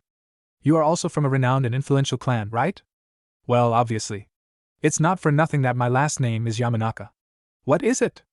I need a little more detailed information about previous Hokages, which is very difficult to find in ordinary libraries, and therefore, I wanted to ask if there are books with similar information in your clan. Does Naruto visiting the library? Wow, surprised by his question, Ino thought for a couple of seconds and answered. Well, I can't answer for sure, but I can definitely say that our clan has its own small library. Well, rather, it's just 3 bookcases with different books that any member of our clan can use. So I might as well watch this book for you. But the main question remains, why do you need this information? Hearing her question, Naruto became nervous as he realized how strange and suspicious his mission was. So, looking away, he answered nervously. Well, you know, I was here studying information about my clan, and found out that the first Hokage was married to a woman from my clan. And well, I wanted to know more about all this. And I could not find information about the 4th Hokage, so I turned to you. Looking at him with round eyes, Ino blinked slightly, then laughed, and answered. Ha ha ha. Your clan? God, Naruto, if you were going to lie, you would have come up with something more believable. Angered by her reaction, Naruto responded. Hey. I'm serious, Databeo. Yeah, sure. Okay, I'll look for a similar book for you. The main thing is that your research is not related to one of your high-profile pranks. Since if they find out that I indirectly helped you with this, using the property of my clan, then they can punish me too. You understood me? Ino spoke the last question in a slightly menacing tone, leaning forward and placing her fists on her hips. Which, frankly, looked a little tempting to Naruto, so brushing aside his past indignation, he nodded his head. Great. If that's all, then I'll go. Sasuke was probably tired of that pink forehead lamp. See you tomorrow. With these words, the blonde Yamanaka ran to catch up with her friend and Sasuke. Watching her go, Naruto shook his head, trying to shake off new thoughts about Yamanaka, since Sakura was still in his mind and it was a little strange for him to think of another girl. Leaving the walls of the classroom, Naruto once again went to the library of the academy to start a new search for information, and this time about all the Hokage of Konoha. This time, he was not shy to use clones again to cover as many sections as possible, but unfortunately, all information regarding the Kage village of the Hidden Leaf was limited. After spending more than 3 hours searching, Naruto was pretty tired, and his head was splitting from the constant streams of information. Leaving the walls of the academy, Naruto massaged his temples, thinking about how other people could read so much and for so long if it gave him such a headache. It never occurred to him that this was due to the use of the shadow clone technique. Back at the abandoned training ground, Naruto summoned the system, and decided to finally embark on the clone training program that the system had provided him as a reward for uncovering the secret of this technique. Taking a deep breath, Naruto drove away all the thoughts accumulated in him about Mizuki, tests, Sakura, Ino, and even the unconscious Hinata. It was time for training, and thanks to the new program and clones, he planned to become much stronger. Opening his eyes after ringing the alarm for a minute, the first thing Naruto felt was the aftermath of yesterday's clone training. The system gave him a training program where he had to use clones to hone the basics of ninjutsu such as shuriken jutsu, taijutsu with his own clones, and chakra control through exercises with tree leaves. He trained until the evening, and returned home, exhausted, and fell into bed without even changing his clothes. In addition, he fell asleep in a very uncomfortable position, so that his body ached twice as much as it should. "Arg, my whole body hurts, Dadabayo. But I still have to go to the academy." Ugh, with a few piteous groans, Naruto got out of bed, stretched a little, and scratching his back, slowly hobbled towards the shower, hoping that this would bring him to his senses. 1 invigorating shower later, Naruto entered the kitchen and glanced into the cupboard to find that he only had 2 more bowls of instant ramen left. With a sad face, he thought, "My precious stocks of ramen are running low, I'll have to buy more. The only problem is the availability of money, which I have very little left. It's good that my orphan's allowance will be paid in 8 days. In any case, I can always hunt in the forest, or catch fish. I'm already used to it." Leaving the ramen for later, Naruto grabbed a box of cereal instead and grabbed milk from the refrigerator, and made himself a bowl of cereal with milk. The easiest breakfast he could afford. Thinking about it, he thought back to his previous similar days, and realized that it was beginning to drive him into a kind of despondency. Thinking carefully, he made a mental note for himself so that the next time he was in the library, he could find some books on cooking and plans to pick up healthy foods in the forest, and learn how to cook on his own so that he could eat delicious food every day. Previously, he would definitely not have done this, but now, when his new memory allows him to remember everything so well, he thought that memorizing a few recipes and gaining a couple of knowledge about edible and healthy plants would not be a problem. After finishing breakfast, Naruto went to get dressed, and found that his usual orange suit was too dirty after yesterday's as he was too tired to send it to the wash. Sighing, Naruto opened his closet, and realized that he had almost no other clothes, but still there was something that could be worn. Donning orange shorts, a blue t-shirt and an orange sleeveless vest, Naruto left the house and headed towards the academy. On the way, he remembered that he had asked Ino to look for a book in her clan, so when he got to the academy, he quickly looked into the classroom, and not noticing there the blonde he needed, went outside to wait for Ino at the entrance to the building.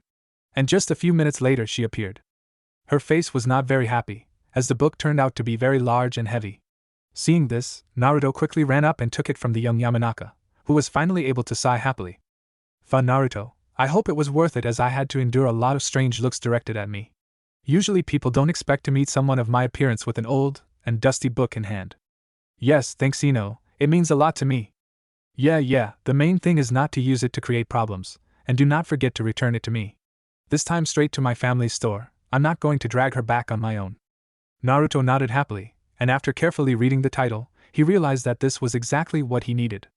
While Naruto happily studied the title of the book, Ino finally noticed Naruto's clothes, and said, "Have you finally decided to change your wardrobe?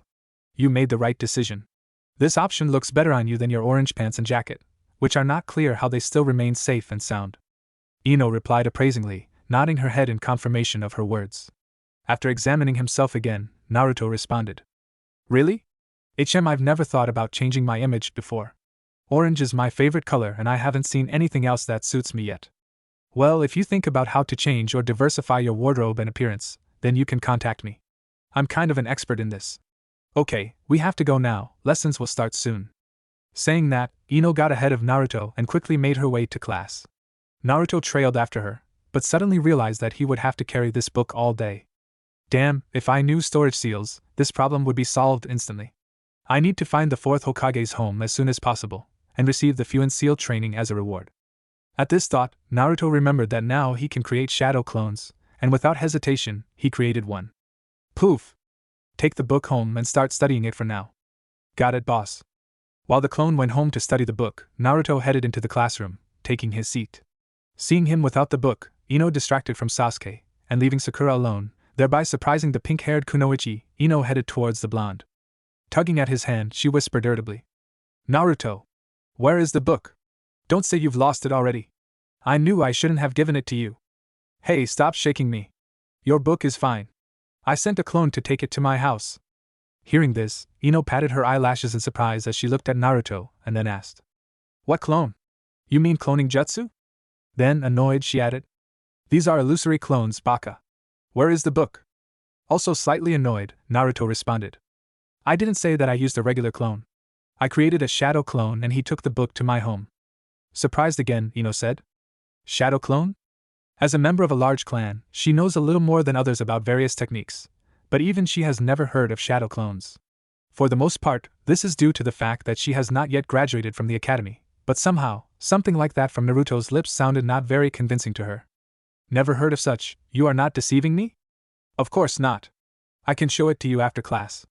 After thinking a little, Ino answered. Okay, but if this is your another prank. As she spoke, she clenched her fist, and an ominous aura rose around her, hinting at Naruto that he might be in trouble. I got you, don't worry, I always keep my word. With a nod, Ino silently walked to her seat, while receiving inquiries from Sakura, who wondered why she had recently started communicating with Naruto.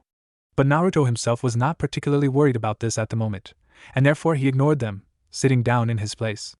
When Iruka entered the classroom, he immediately began the lesson, and according to the old tradition, at the end of the class, he distributed small tests to check the material learned by the students.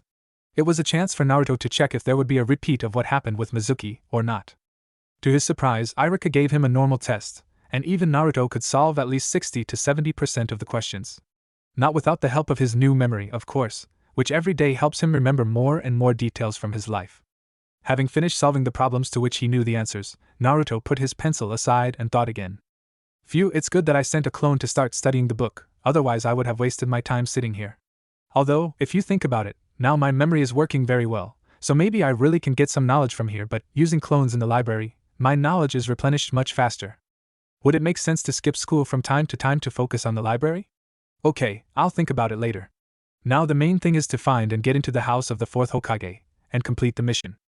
As soon as Naruto finished his thoughts, Iruka notified everyone that time was up.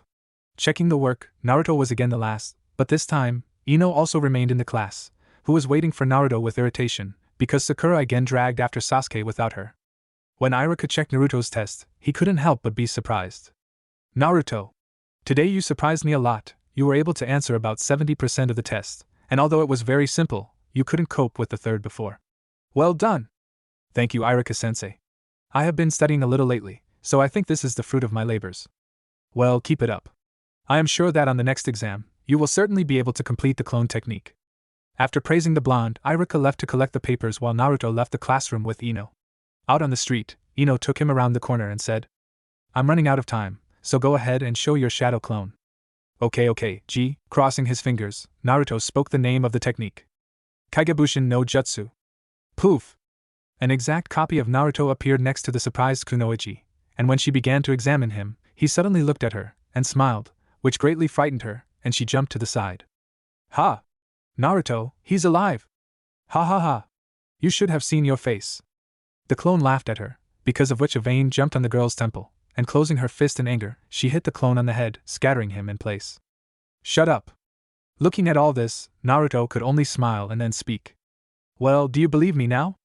Chilling her ardor, Ino looked at Naruto with a difficult gaze. After all, she could say for sure that this was a serious technique, at least of the B or even a rank. And it was performed by none other than the most lagging student in their class. It may not be as simple as it sounds. I think at least I should reconsider my attitude towards him. In the end, it looks like he is not such a fool as I thought he was. Okay, I guess you were telling the truth. Then, when you finish with the book, don't forget to return it to my family's store. The main thing is to have time before the end of the academy, the rest does not bother me. With these words, the blonde started to leave, leaving Naruto alone. Before the end of the academy? How slow does she think I am reading? Although, if you think about it, I'm not one of those who are famous for quick learning. Arg! Naruto Uzumaki will surpass you all! Yash, to the library. After again spending more than 3 hours studying books with the help of clones, and again not finding the information he needed, Naruto left the abode of knowledge with a slight pain in his head. But he did not stop there, and headed towards the abandoned training ground, where he continued his training, also not forgetting to use clones. And now, somewhere in the middle of a workout, a huge stream of information entered his head from a clone who was reading a book at home, accompanied by another portion of headache, but this time a little less.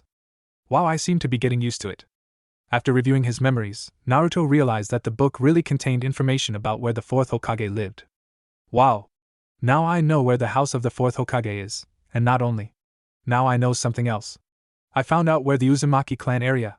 And it is there that the house of the fourth is located.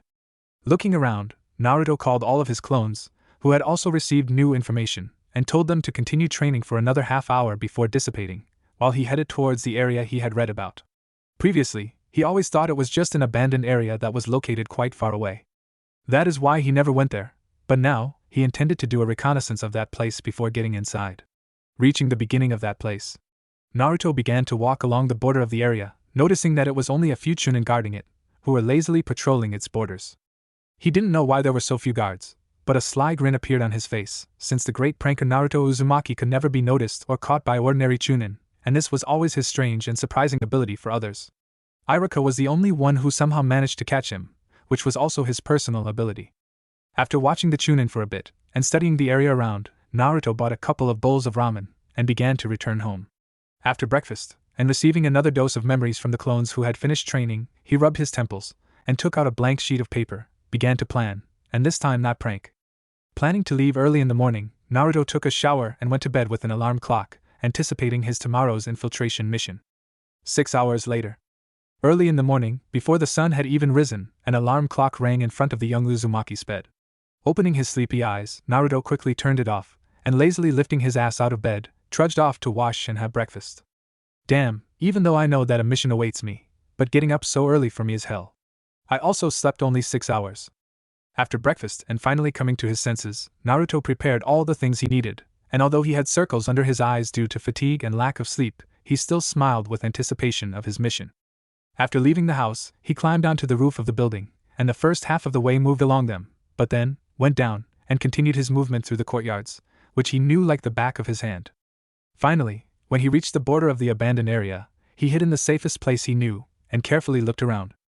In the distance, he noticed two chunin standing, with sleepy faces, who were discussing something among themselves. After creating a clone, Naruto forced him to apply the transformation jutsu, transforming into a pretty girl with golden curls. But before he could leave, the original noticed something and stopped him by pointing at the clothes. Change clothes for women. If they notice you in my suit, they may well understand who you are. With a nod, the clone transformed again, but this time he was wearing a blue dress that he gleaned from a magazine he used to train his sexy jutsu. Now great, this will be our first debut of this technique, so give it your all. Raising his thumb, Naruto said. Leave it to me, boss. Naruto's clone responded in a sweet female voice, and as he walked out of the alley, he merged with the crowd, heading towards the two bored chunin.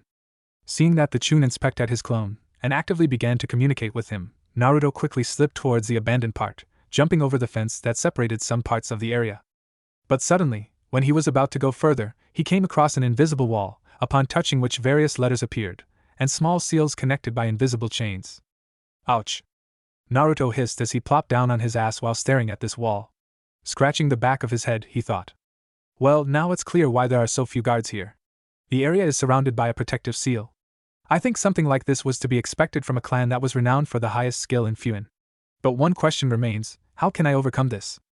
Thinking about it, Naruto went to the invisible wall and put his palm on it, wanting to feel this wall, but to his surprise, when his palm completely touched the seal on the wall, it lit up, and a certain signal was transmitted from it to the nearest seals, puffing panic out of Naruto, who thought he had caused an alarm. But before he had time to recover, the signal propagation stopped, forming a small oval with a height of 1.5 meters, which gradually began to disappear, opening a small passage in the wall of the seal. Seeing this, Naruto was very surprised, but wasted no time slipping inside, after which the passage was immediately closed. Seeing this, Naruto thought. I'm not sure what happened, but maybe the seal opened since I am Uzumaki too. I think it is worth investigating this issue later. Proceeding further, Naruto walked out to his clan's area, with a slight smile on his face. So this is what the place where my clan used to live looked like. I like it. With that said, Naruto began searching for the fourth Hokage's home based on the descriptions in the book. And it didn't take long, and after a couple of minutes, he was standing in front of a small 2-story house. Looking at the house, Naruto swallowed and couldn't help but speak. House of the fourth Hokage. Approaching the door, he put his hand on the door handle, and again some kind of seal flashed, before something clicked on the door. Surprised, Naruto lowered the handle and the door quietly opened. It looks like there was a seal here too, but this is the Hokage's house, why did it let me in? Thinking about it, Naruto entered the house and looked around. The furnishings were quite cozy and made Naruto warm and pleasant. Walking around the house, he went into some room, in which Naruto saw a portrait on the wall with two people depicted on it. As he approached, Naruto realized that it was the fourth Hokage, next to a beautiful woman with red hair and an enlarged belly. Looking at her, Naruto couldn't help but say, "She has beautiful hair." Affirmative. A sheet of message floated up in front of Naruto's eyes, surprising him a little. But deciding to ignore it, Naruto carefully examined the painting and noticed the inscription below. Looking at it, he read aloud, "Namake's Minato and Kushina Uzumaki." His eyes widened and he raised his eyes to her again, taking a step back. Uzumaki, so Yandame was also married to Uzumaki? But this cannot be. By that time, the Uzumaki clan should no longer exist. If only. Looking at her belly, Naruto caught himself thinking strangely. It can't be, I must just be misunderstanding something. Thinking about it, he continued to step back until he bumped into something with his back. Turning around, he saw a crib with a postcard in it. Taking it in his hands, he read the inscription written on it. Naruto's birthday present. "It is they mine?" Turning back to the painting, he said. "Parents?" Affirmative. "Mission completed. Congratulations to the host on completing the Seal of Legacy introductory missions. The reward will be initiated immediately." "What? Wait, I don't." But before he could finish, two transparent people appeared in front of him, standing right between Naruto and the painting, who looked exactly like their. Looking at them, Naruto stood with round eyes holding his breath and didn't know what to say. But there was no need to say anything, because these people spoke first. "Hello, son. Finally we saw you." Standing with his mouth open, Naruto looked at the two people who, he guessed, were his parents. In disbelief, he raised his hands abruptly to rub his eyes and look back at his parents, eliciting a laugh from the red-haired woman and a smile from the man next to her. A lot of emotions flashed across the face of young Naruto, and the parents standing in front of him waited, and did not prevent him from realizing everything. With trembling lips and an equally trembling voice, he tried to speak. "Why you are my." Naruto tried to pronounce these words that were not familiar to him. Words he thought he could never say. Words that previously caused him only envy, sadness, and feelings of inferiority.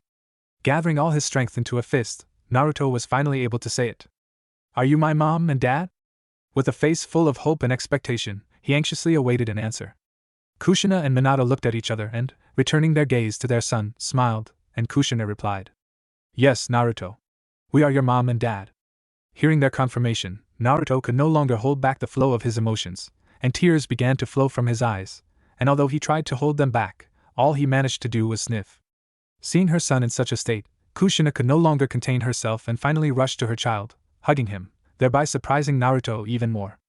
Feeling her warmth, and all her love transmitted through this embrace, he cried even more, saying only one word. "Mom!" He immediately responded to his mother's hug, squeezing her tightly in his arms, fearing that she might disappear. At this point, a moved Minato approached them, and also hugged his son with Kushina. Finally calming down a bit, Naruto asked the only question that interested him. "How?" Smiling proudly, Minato immediately responded. "All thanks to a small but tricky gift that I left you." Naruto thought about it, and interrupting the hug, looked at his idol, who turned out to be his father, and asked, "You mean System-chan?" Dad." When Minato heard his son call him dad, his eyes sparkled and he was filled with a childish joy that couldn't help but make Kushina laugh. Pulling himself together and clearing his throat into a fist, Minato answered, "Well, that's right, Naruto. Your system is a seal that I created especially for you, and it works due to our mental energy with Kushina. So now, while we are here, it will not be available." Referring mentally to the system, Naruto confirmed what had been said as nothing had happened. Still holding on to his mother's slightly transparent hand, he asked the next question. "These are not real bodies, are they? Why can I touch and feel you?" Grinning, Minato answered, It's very simple, Naruto. Since the seal is inside you, it immerses you in a special state of genjutsu, in which you can see and feel us. Other people, of course, will not see us, and even less will they feel. This is what I was doing inside the seal, while it was synchronizing with your body. Great, isn't it? It's just incredible." Naruto still didn't believe in what was happening, and the feeling of happiness just overwhelmed him. He wanted to learn a lot from them, to ask a lot, but above all, he wanted to know what made his life in the village so unbearable and terrible. Therefore, remembering these moments of his life, he turned his exhausted and tired eyes to his parents, and asked, "Mom, Dad, why does everyone in the village hate me?" This question seemed to be very stressful for Naruto's parents.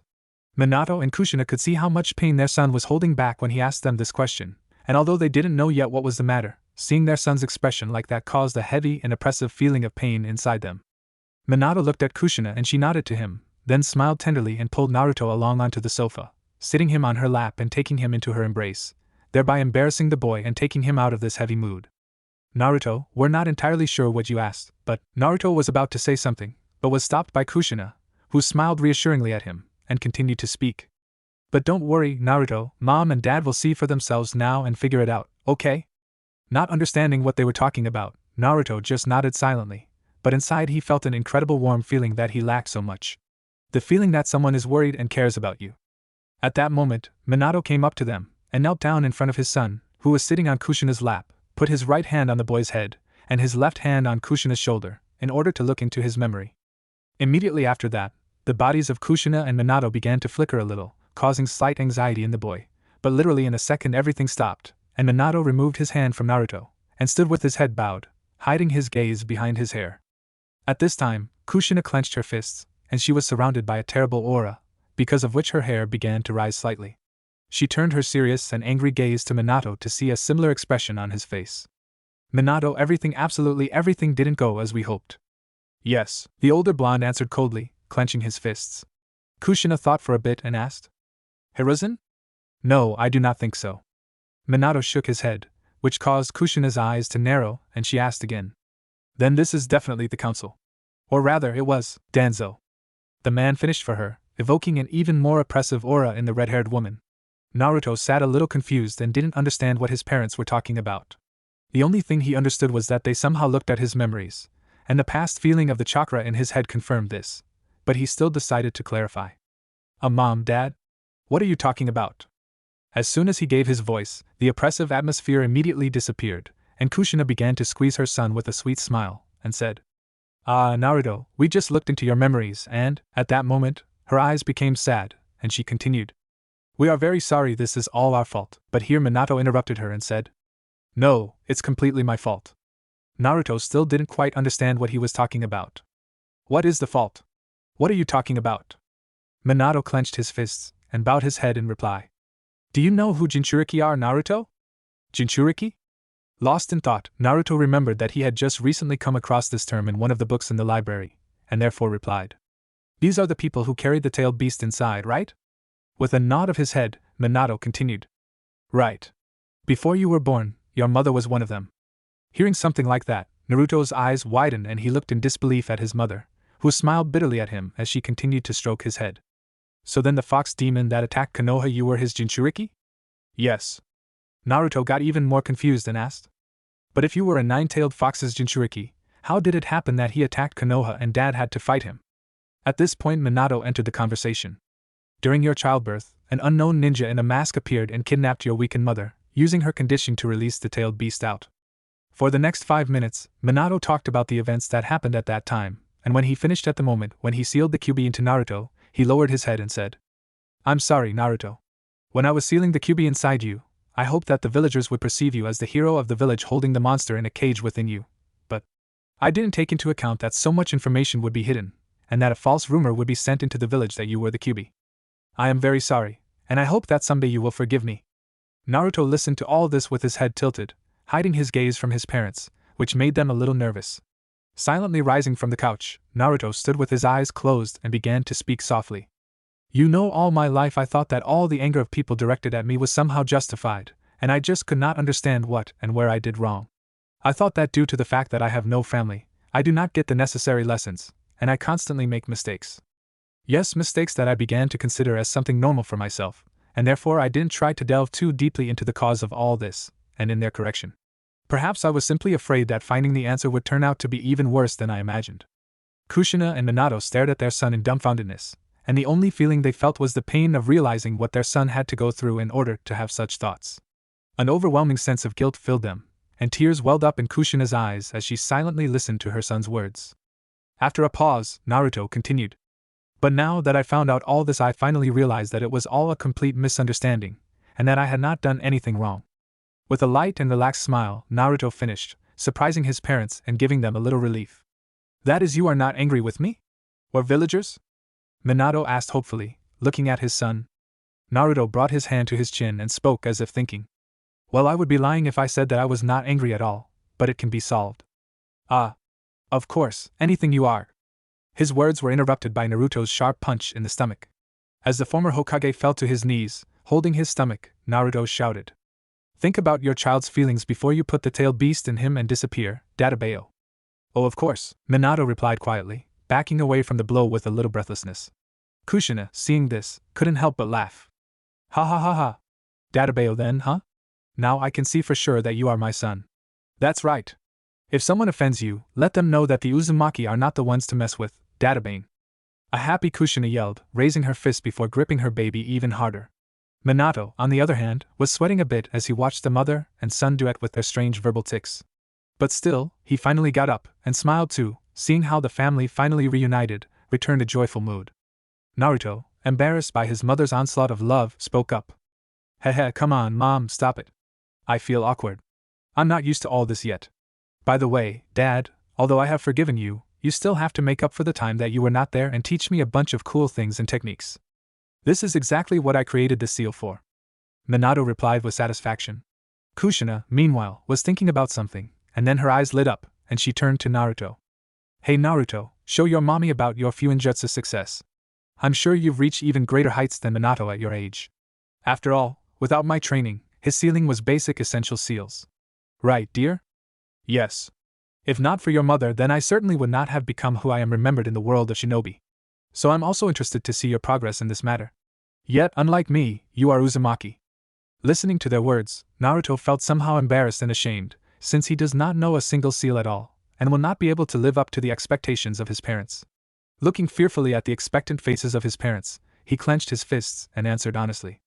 I don't know a single seal. What? Kushina was very shocked, and Minato frowned a little in suspicion.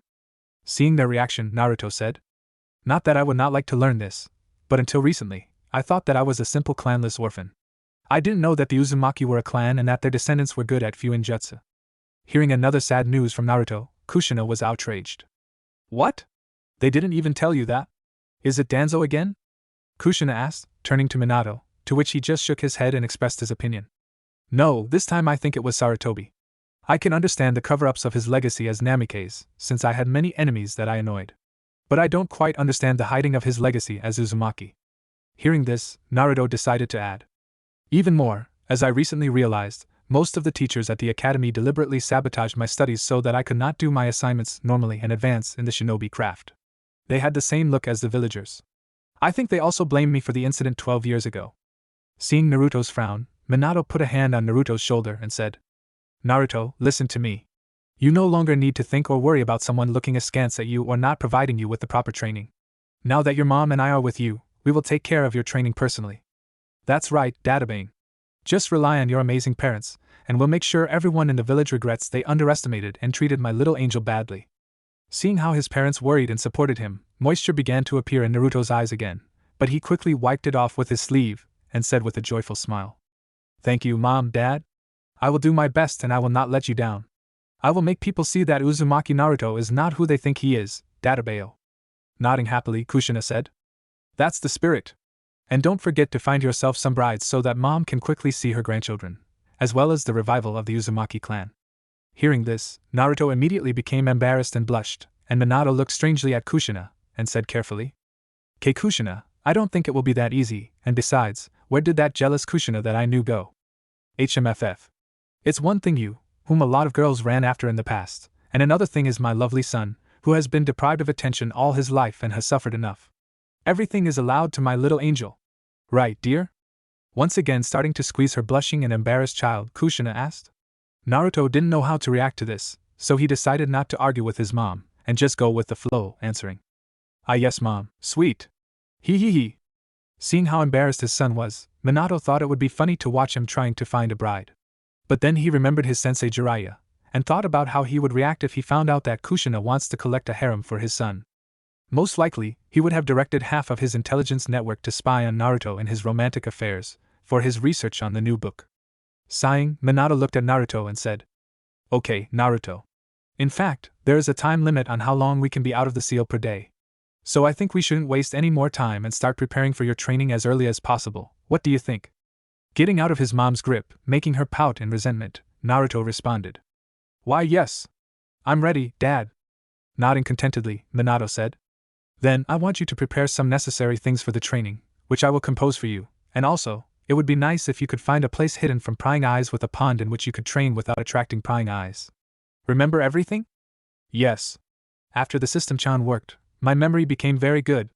I can memorize everything very easily, and no problem. Cool, right? A little surprised, Minato answered. Wow, I didn't know about such an effect. Yes, this is a really pleasant surprise. Then remember everything I say. For the next few minutes, Minato dictated and explained all the things and subjects needed for his future training. When Naruto remembered everything and was about to run away in search of them, he was stopped by Kushina. Not so fast. Did you think Minato would be the only one training you? Surprised, Naruto answered. Will my mom train me too? Smiling, Minato decided to open his son's eyes.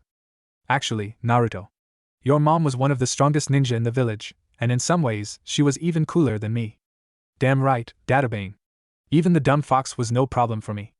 Hearing this, Naruto's eyes widened in shock, but then lit up with childish joy, and Naruto himself ran to his mother and spoke.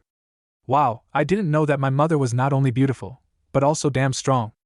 Hearing her son praising her, she happily fidgeted in place, again pulling her son into her arms, and could not stand it, said. Oh, Naruto, you shouldn't go. What's the most beautiful thing about your mom? Without even thinking, Naruto answered almost immediately. Hair. You have very beautiful hair, Mom. Hearing his words, Kushina even froze for a moment, and then was even more delighted, and said, Hey, my angel definitely understands true beauty. You are the second person to say that my hair is beautiful. Who was the first? Well, your father, of course. Minato scratched the back of his head awkwardly as he listened to their conversation. Glancing at his father, Naruto happily responded. Well, I suppose, like a father, so is a son. We both have great taste. This time, Minato's eyes lit up and he walked over and happily ruffled his son's hair. When they finished with the praise, Kushina said, So, Naruto, I will leave the beginning of physical training to Minato, since I want to teach you the Uzumaki family jutsu. But for this, you need to have good control over your chakra, and be physically strong and resilient enough, and precisely by the standards of our clan, and not other people. And until you achieve that, you and I will begin by teaching Fuin Jutsu. Agree? Naruto's eyes lit up with anticipation and he spoke quickly. Yes. It will be amazing. Finally, I will really learn cool things, and not what they tried to teach me at the academy. After receiving a satisfied answer from her son, Kushina quickly dictated to him all the supplies for practicing Fuin Jutsu, but then remembering something, she asked, By the way, Naruto, do you even have the money to buy whatever Minato and I asked of you? As soon as the question touched the money, Naruto stood rooted to the spot, and slowly turned his head to his parents, said, Well, I always have problems with money. My orphan's allowance will not arrive until 7 days later, and not that there are many. Saying that, it seemed like he was very upset, but Minato and Kushina only smiled, and Minato said, Naruto, have you forgotten who your parents were? Looking at them blankly, he said, Hokage and Uzumaki, why? Shaking his head, the older blonde answered, Me and your mom had a decent amount of money, which we put aside for your maintenance, and not only. Just move our painting aside and you will see a safe with a Fuin seal stamped on it. Put your blood on it, and the safe will open immediately. Nodding, Naruto immediately removed the portrait of his parents, and saw a safe with a seal. Poking his finger with a kunai, he put it to the seal, which immediately flashed and disappeared, opening the safe, in which Naruto found a whole pile of sealed scrolls and money. Seeing all this goodness, his eyes lit up with joy, and pointing at all this with his finger, he looked at his parents, as if asking, May I? To which he received only a nod from them, with a slight smile. Satisfied blonde took some money, and closed the safe, said, You should have been stricter and dealt with the council and Danzo while still alive.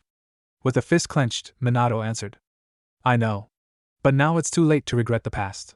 At the moment, we must concentrate on the future of our son, so that at least he does not repeat our mistakes and walk into a happy future with a firm gait. With these words, they both returned to the seal, waiting for their son to do everything that they told him.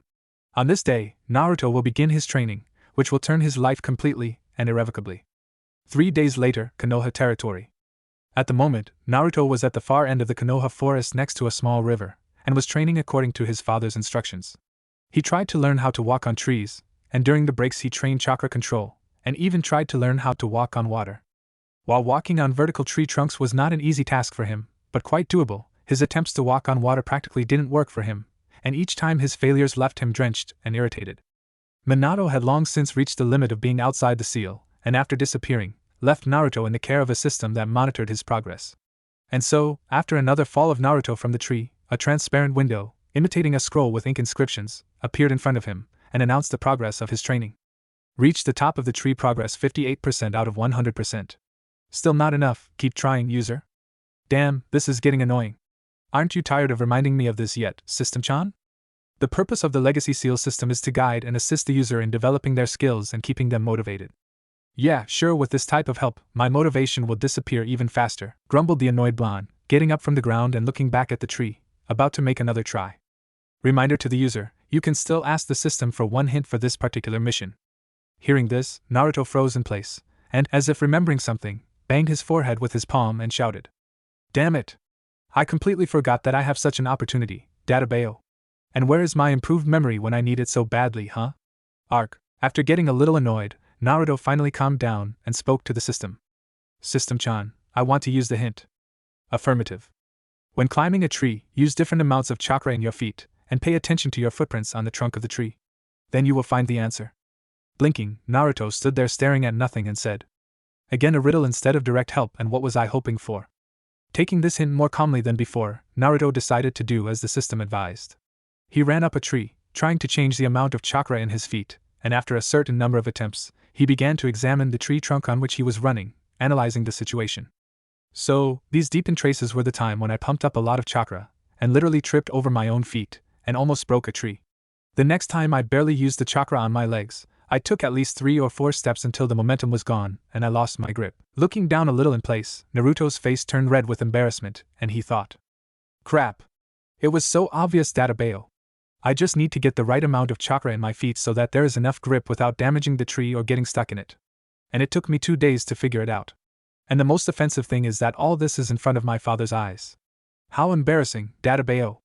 An embarrassed Naruto created a clone to pass information on to other clones who practiced chakra control to dispel them. When he received information with slightly improved skills, he sat down on the ground, and closing his eyes began to remember all his attempts to climb a tree, and his new improved memory came in handy more than ever. Every failure, every sensation, and every little change. He tried to remember all this in order to keep the necessary images in his head, and finally understand the approximate amount of chakra required to complete this training. Rising to his feet, Naruto created a dozen clones, and nodding to them, proceeded to climb the trees with them. Just an hour later, Naruto stood at the top of the tree, with a satisfied smile on his face, and laughed. Ha ha ha! Yes! Finally I made it, Databeo. One had only to figure it out, and everything went as it should. Mission reached the top of the tree completed. 1/2 of the training completed. Mission walking on water in progress 5% out of 100%. Too bad, keep trying. Since the host spent the hint on the first part of the tutorial mission, you cannot use it to complete the second part. That's okay, System-chan. Now, I finally know how to proceed. I just need to use my head more often in situations like this, otherwise I definitely won't be able to surpass my father, Databeo. Affirmative. Jumping off the tree, Naruto headed for the river to resume his attempts to learn how to walk on water. 5 hours later. Minato was finally able to regain some chakra in order to restore his unsealed body. And looking around, he was greatly surprised as Naruto was currently standing on the water. And he did not just stand, but did it with additional weight, in the form of several weighty stones.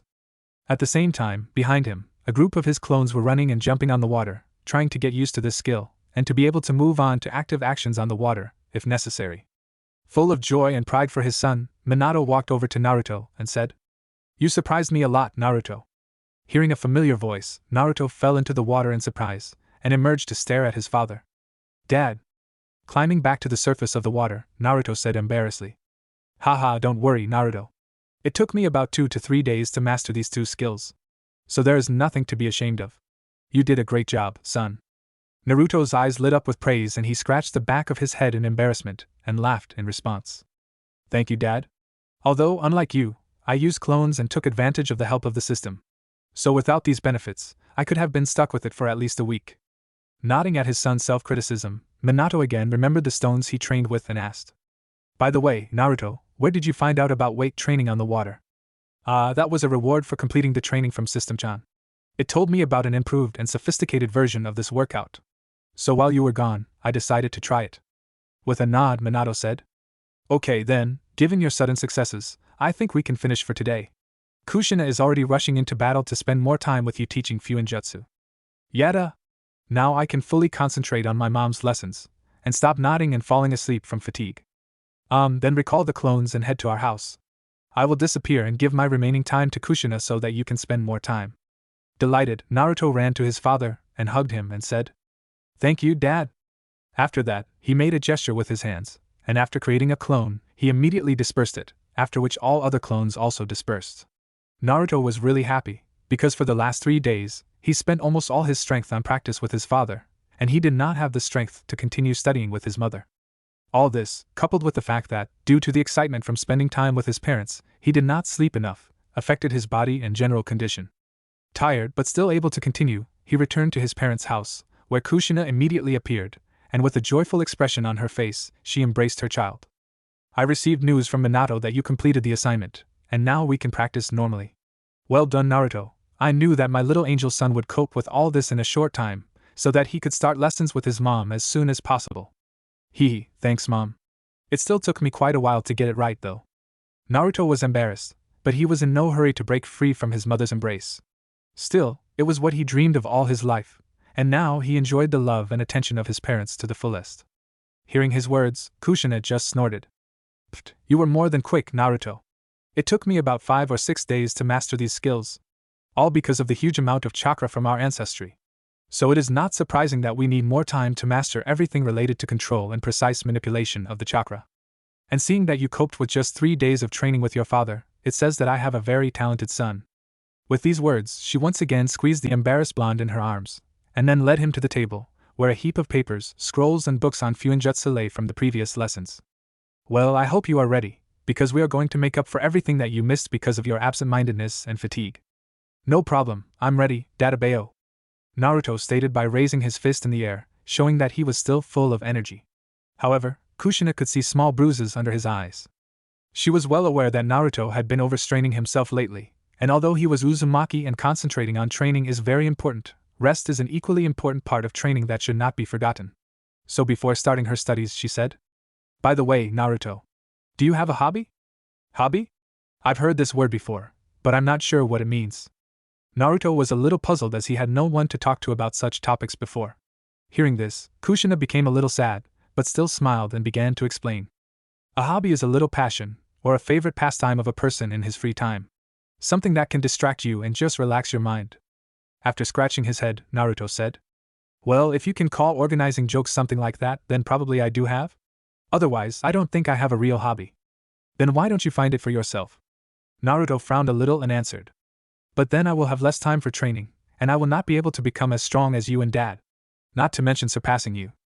Kushina only laughed at his statement, and gently stroked his head and replied, "Naruto, all the strong ninjas of which history knew, always found time to rest, and were engaged in other matters not related to the life of a shinobi. Found their hobby, and just let their burdens and worries fade into the background."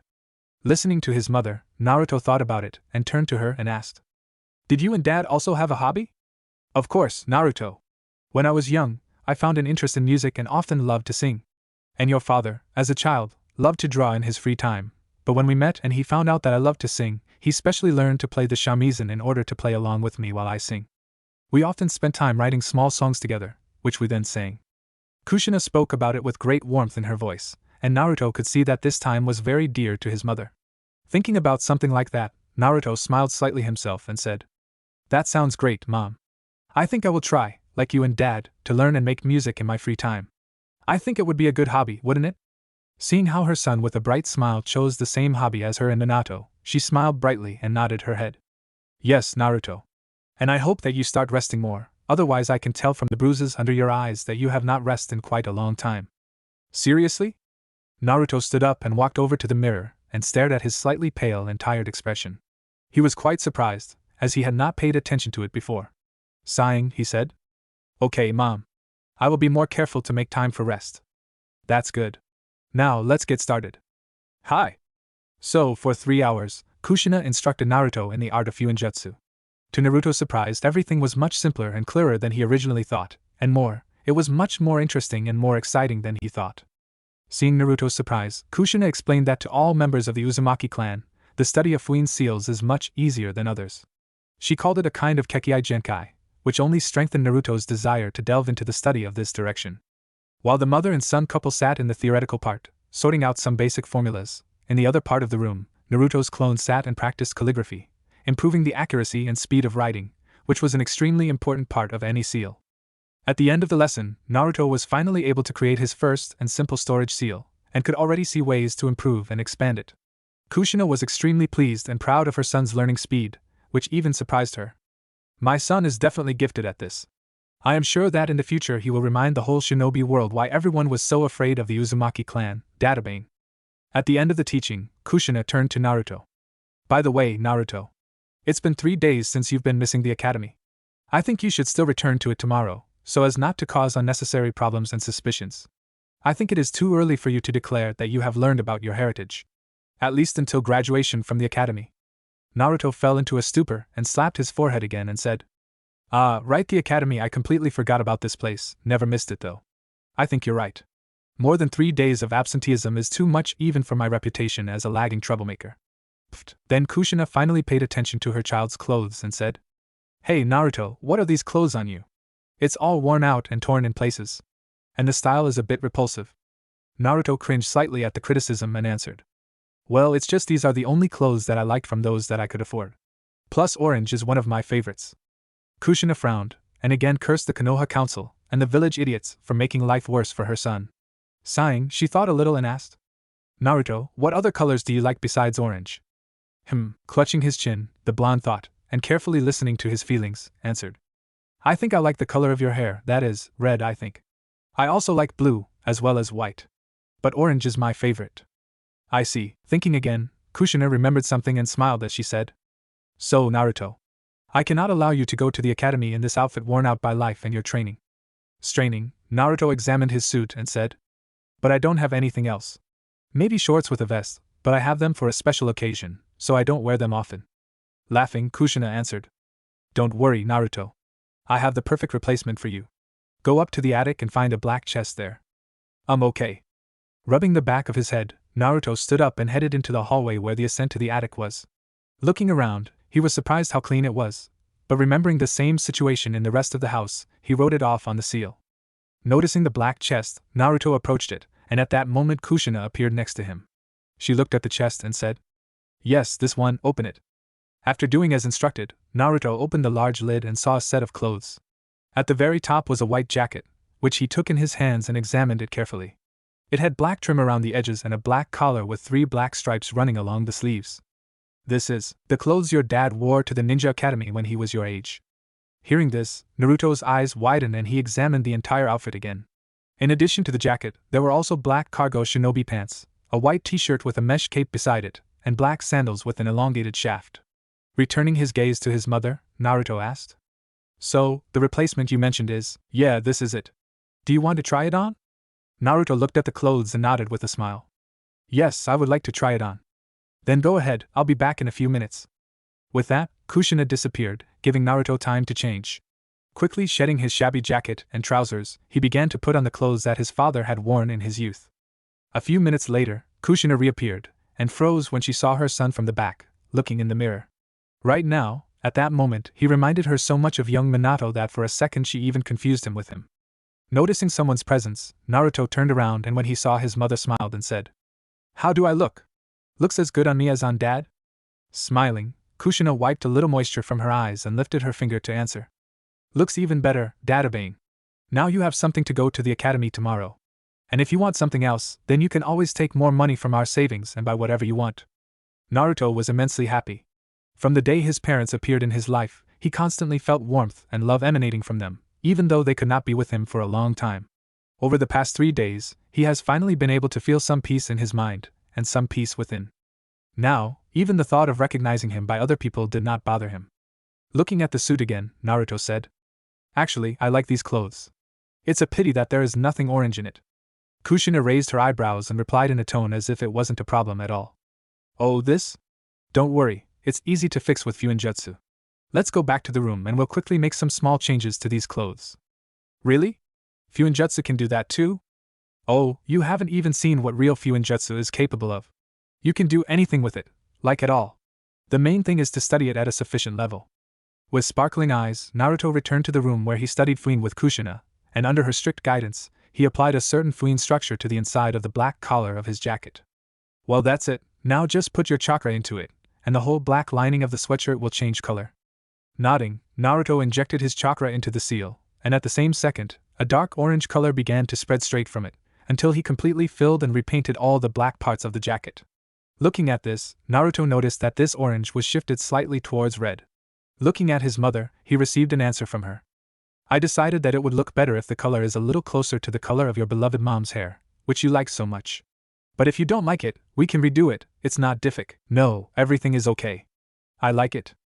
Saying that, Naruto immediately put his new jacket on himself and said, Thanks, Mom. From now on, I will wear this until I graduate from the academy, Databeo. Satisfied, Kushina pulled her son into her arms again and said, I'm glad you like it. Now you should go to bed quickly. And yes, don't forget to dispel your clones. I know you send a few to the library all the time, so don't even argue. Smiling bitterly, Naruto created a clone, and relayed the information to dispel to all of his supported clones. It hit his head pretty hard, but still bearable. Good, then good night, Naruto. We'll be doing a little more Fuinjutsu tomorrow, as you're taking a break from heavy exercise for now, so be prepared. Yes, Mom. Naruto Uzumaki is always ready to learn cool jutsu, Databeo. Believe it. With a nod, Kushina wished Naruto good night and disappeared. Looking at his new clothes, Naruto couldn't calm his joy. Entering the room that his parents wanted to give him when he grows up, he carefully took off his clothes and folded them on the dresser by the bed, and crawling under the covers, he closed his eyes with a peaceful smile on his face. At this time, Naruto did not know that the changes in his consciousness and inner world were noticed not by him alone, but by one creation of the purest chakra inside him. The inner world began to gradually change again. What's going on with this brat, in the end? At this, the demonic creature again looked around its changed prison, and with a snort, fell back into sleep. After waking up in his old apartment in the morning, Naruto was finally completely rested and relaxed. And even though it was time for him to return to the academy, he felt unusually light and at ease. After finishing his morning routine, Naruto had breakfast and put on his new white suit. Looking in the mirror and smiling relaxedly, he nodded to himself and said, Great! I feel that today at the academy I will not be the dead last, Databeo. Clenching his fist, Naruto smiled to himself, and thought, after all, over the past 3 days my clones have been able to pull up some of the missing knowledge in the library, and training with my father has helped me improve my movement skills by adding chakra to my feet. Pleased with himself, Naruto grabbed the book he had borrowed from Ino, sealed it in the recently studied storage seal, and left his apartment. Along the way, unlike previous times, he decided to completely ignore the villagers, since they no longer bothers him with their looks, because he finally learned all the details of their blind hatred. But if Naruto still tried to pay attention to the views of people on him, then he would be able to notice that very rarely, but on the faces of some residents there were completely new facial expressions, conveying such emotions as surprise, confusion, and even vague awareness and trembling. These rare residents were people who lived long enough to remember one promising young shinobi, wearing the same outfit, golden hair, and the same calm and relaxed gaze. An elderly man who owns a small musical instrument shop even witnessed moisture, as he quietly said in confusion, "And Minato?" His voice was too low for anyone to hear him. "Did you say something, father?" An adult son standing next to him did not understand what was wrong with his father, and therefore he followed his gaze and saw a blond boy with a relaxed and serene smile. "Oh no, nothing serious," the elderly man decided to dismiss his son's question. His son looked a little confused, as at first he did not recognize the boy, but then, after looking closely, he was surprised when he realized who he was seeing. Slightly angry, he told his father, "Father, is it because of him that you have such bitterness? Has this demonic brat somehow offended you?" Hearing the words of his son, the elderly man suddenly got angry, and hitting his son on the head with his cane, shouted, "Shut up, you fool! Don't you dare call this young man a demon!" The elderly man was clearly dissatisfied with the words of his son. "But father, everyone in the village says that the guy did not have time to finish, as he was interrupted by his father. What do they know? Tfu!" Spitting in contempt for other villagers, the elderly man continued, "Just give a bunch of idiots a reason to vent their displeasure, and they will believe in any nonsense they hear. Even if the target of their dissatisfaction is a small child." Rubbing the sore spot, the guy wanted to answer his father, but knowing that this would inflame him even more, he decided not to do it, and just accept his words. In any case, if no one offended his father, then he didn't care. All this time, Naruto didn't notice the small changes in the eyes of some of the older residents, and ended up quietly making his way to the academy, unaware that he had planted small seeds of doubt and suspicion in the heads of a number of people. Upon entering the academy grounds, Naruto looked around in an attempt to find Ino, but without seeing her, he decided to check in the classroom. Going inside the building, he walked along the corridor to the desired class and slowly entered it. Everything was as usual. Ino, Sakura and several other girls formed a circle around Sasuke. Shikamaru was sleeping on the desk, and Chai was chewing on another packet of chips next to him. Kiba tried in vain to divert the attention of the Uchiha girls to himself, while Shino just sat there and waited for the class to begin. Moving his gaze to Hinata, who had already noticed Naruto, and looked slightly embarrassed at him, all the memories associated with her behavior in his presence reappeared in Naruto's head, which gave him a lot of food for thought, but he decided to postpone this question again for later, though he decided to come over and say hello anyway. "Good morning, Hinata-chan," Naruto said with a light and warm smile. Seeing this, Hinata's heart skipped a beat, and she blushed deeply. "Good morning, and Naruto-kun," the young Hyuga replied, stammering, pushing her index fingers together and looking embarrassedly at the blonde, while she thought, "Naruto-kun is so unusually relaxed and calm today.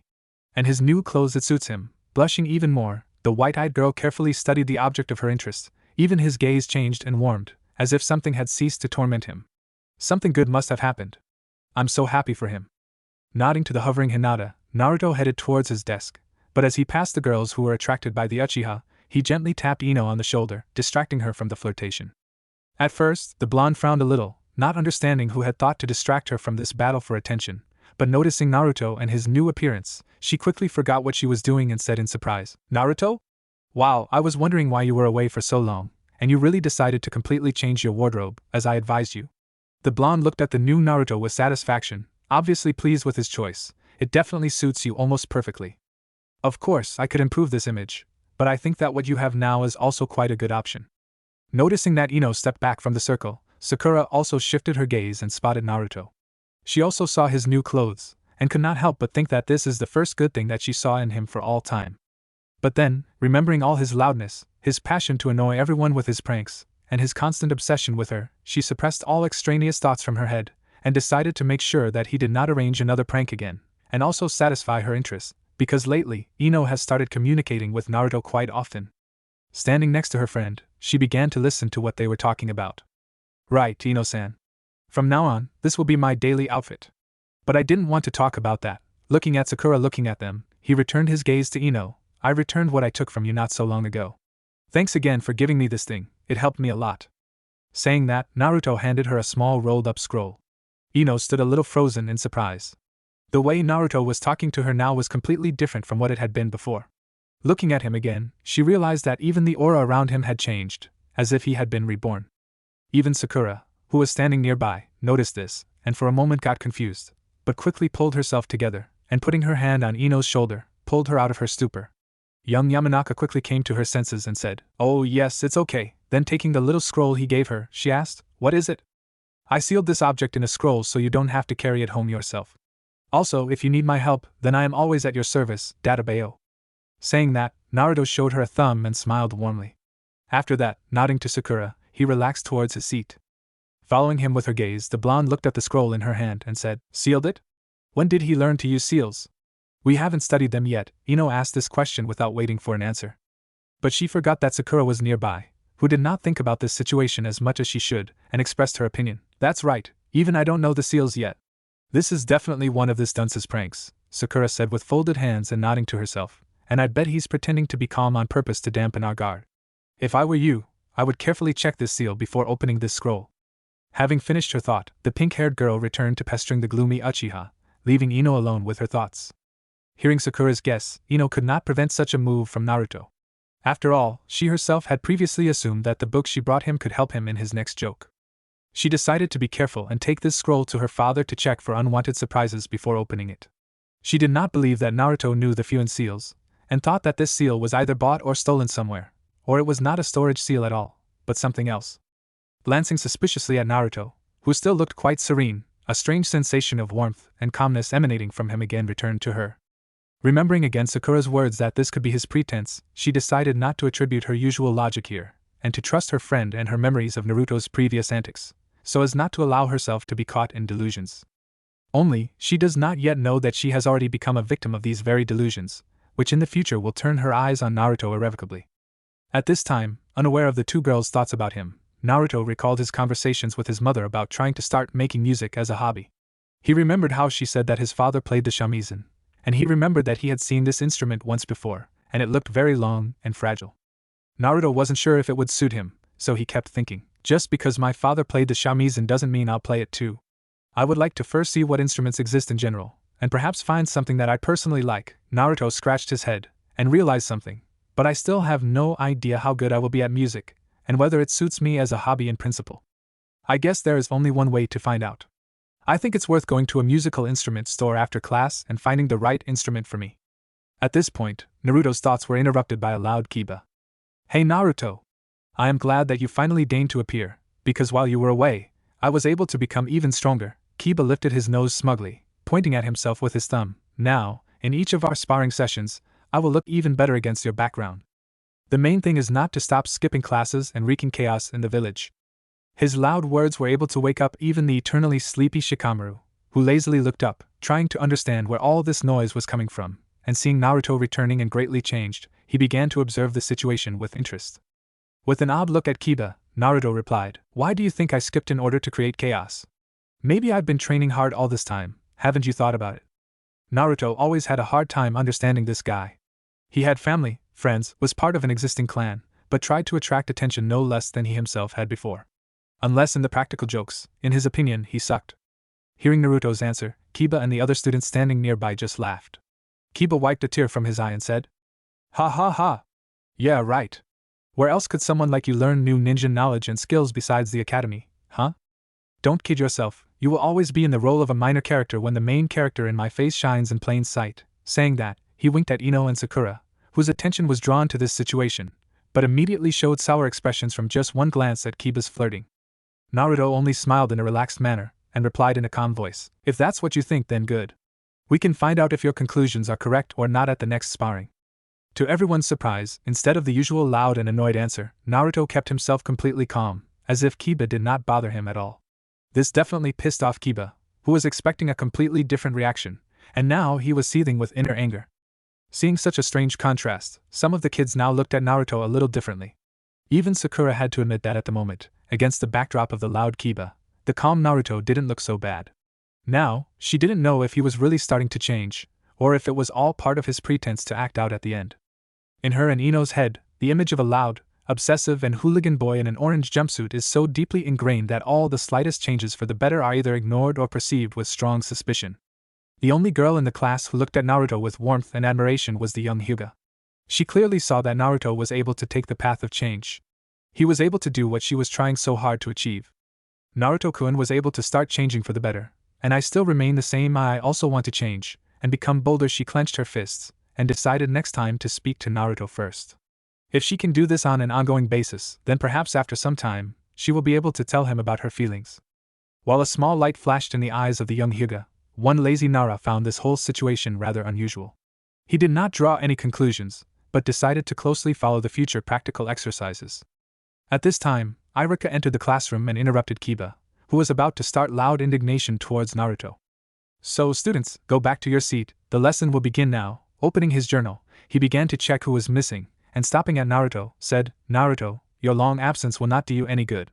If you want to get all the necessary knowledge and graduate from the academy, then you should take your studies more seriously. You understood me? Yes, Iruka-sensei. I have a lot of things to do lately, so I can't promise to attend all classes, but I will try to keep absenteeism to a minimum. Iruka raised an eyebrow in surprise, as it was quite unusual for Naruto to calmly accept his words and respond equally calmly. But what was more surprising was that Naruto, who wanted to become Hokage and was always eager to learn new jutsu, said that he had a lot of things to do, for which he exchanged his studies at the academy. Hearing about some things to do from Naruto, Sakura and Ino became even more suspicious, and more thought that something must be wrong here. Deciding it had something to do with the additional training from the third Hokage, Iruka just sighed and spoke, Well, Naruto, it's your right not to come, but if you don't handle the tests and practice sessions, I'll have to take action. Do you understand me? Hi, Iruka-sensei, Naruto replied in the same calm tone. With that done, Iruka checked the others' presence, and proceeded to teach. After theoretical studies, it's time to practice. Practical lessons consisted of throwing shurikens and kunai at targets, sprinting, practicing substitution techniques, and, at the end, one-on-one taijutsu fights. In throwing kunai and shuriken, Naruto showed himself only slightly better than before, and only because he was able to correct himself, based on previous unsuccessful attempts, thanks to his memory. That is why he did not end up at the bottom of the results, and took a solid middle place. In the short distance race, he was able to break his last record, and to the surprise of many, was able to get into the top 3 students in this business, among whom were Kiba and Sasuke. If Kiba was angry and showered Naruto with questions about his sudden improvement, then Sasuke just frowned at the calm blonde and silently walked to the side. In the replacement technique, everything went as usual, as Naruto never had a problem with it, except that it was given to him a little easier thanks to his chakra control training. Finally, the moment of one-on-one sparring came, and Kiba was eager to fight like no other. Raising his hand, he said, "Iruka-sensei, can I spar with Naruto?" he asked with a grin. Iruka glanced at the calm Naruto, then turned his gaze to Kiba, and said, "If Naruto agrees, then I don't mind." "Great." Kiba jumped up and pointed his finger at Naruto and said, "Come on, Naruto, are you ready to accept my challenge?" Naruto just nodded serenely and replied, "Of course, let's have a good fight." Kiba just chuckled and thought, "The fight? Pfft. There will be no fight, there will only be a beating of one loser, hee. Naruto and Kiba took a position opposite each other and awaited a command from Iruka, who glanced over at them before raising his arms and slashing her forward sharply, saying, "Fight." At this point, Naruto began to use his head as in his training session. He remembered that Kiba had a very high speed, so he needed to act with him ahead of time. That is why, he immediately remembered all the previous fights of Kiba, his behavior and manner of attack. All this gave him a complete understanding of exactly how Kiba attacks him, and of course, he did not disappoint him. "Get this!" Screaming, Kiba jumped in Naruto's direction, aiming his right fist right at Naruto's calm and annoying face. Kiba was very fast and extremely confident in his attack. Having already predicted this move, Naruto dived under Kiba's fist and bent to the right side. He made a body turn, carrying out a leg sweep near the ground, which knocked the surprised Kiba off his feet, forcing him to roll over the ground by inertia until he stopped with his ass up. Looking at his exposed butt, Naruto chuckled and asked, "Does this mean that you are giving the first point to me?" Author's note: this is a Russian joke. The word point can also mean the word ass. My English is too bad to have an English equivalent, sorry. Hearing his words, many of the children in the class laughed. Ha ha ha! Kiba clearly knows how to give up. Right. This is definitely a very visual way. Even Ino and Sakura held their hands to their mouths to try to contain their laughter. Hinata also chuckled softly, forgetting her shyness. Hearing laughter and mockery in his direction, Kiba blushed, and jumping to his feet shouted, pointing his finger at Naruto, "It's not over yet. You were just lucky because I underestimated you and was not ready. The second time it will not happen again." Hearing him, Naruto's gaze became completely serious, and he calmly replied, "In a real shinobi battle, such a mistake would cost you your life. Try not to repeat it again, and attack me with full dedication. Mission: defeat Kiba Inuzuka without missing a single direct hit. Rank B, reward on successful completion, basic Namikaze clan taijutsu, on failure, weekly ban on seeing parents." After saying that, and seeing the new mission from System Chan, the atmosphere around Naruto changed to cold and focused. He didn't smile anymore, forcing even Kiba to stop talking, focusing on the fight. The rest of the students also became quiet, noticing the changes, and began to closely monitor the further development of the battle. Iruka also watched their confrontation with interest, noting everything in his notebook. He decided not to stop their fight after the first exchange of blows, as he saw that none of them were serious yet, but he was ready to intervene if they crossed the line. Kiba began to circle around Naruto like a wild animal. Many children did not notice this, but in this way, he slowly closed the distance. Of course, Naruto noticed this, and quickly jumped in the opposite direction. Seeing this, Kiba followed him, quickly catching up to him and preparing to launch a series of attacks. Taking a stance, Naruto was ready to block, but at the last moment he noticed that Kiba's fingers were not clenched into fists, but open with bared claws. Realizing that blocking such attacks would be tantamount to receiving a blow, he decided to switch to dodging. Kiba's first punch was aimed at Naruto's chest and slashed through the air inches away as Naruto successfully pulled his body back. Then he had to move to the side, avoiding Kiba's second punch aimed diagonally at his shoulder. With each evasion, Naruto avoided attacks better and better, memorizing and getting used to all of Kiba's movements, who became more and more angry, realizing that by dragging out the fight, he was allowing Naruto to read himself like a book. He had not yet had time to properly study his family's taijutsu, and therefore had an extremely basic and primitive fighting style, built more on instincts. Suddenly, noticing something, Kiba grinned and intensified his attack, pulling Naruto in a certain direction. After a few successful dodges, Naruto suddenly buried his back in a tree and his eyes widened at the realization that he had forgotten to keep an eye on his surroundings. With a grin, Kiba shouted, "That's your end, loser!" Seeing that Naruto was at a standstill, many of the kids in the class thought it was Kiba's obvious victory.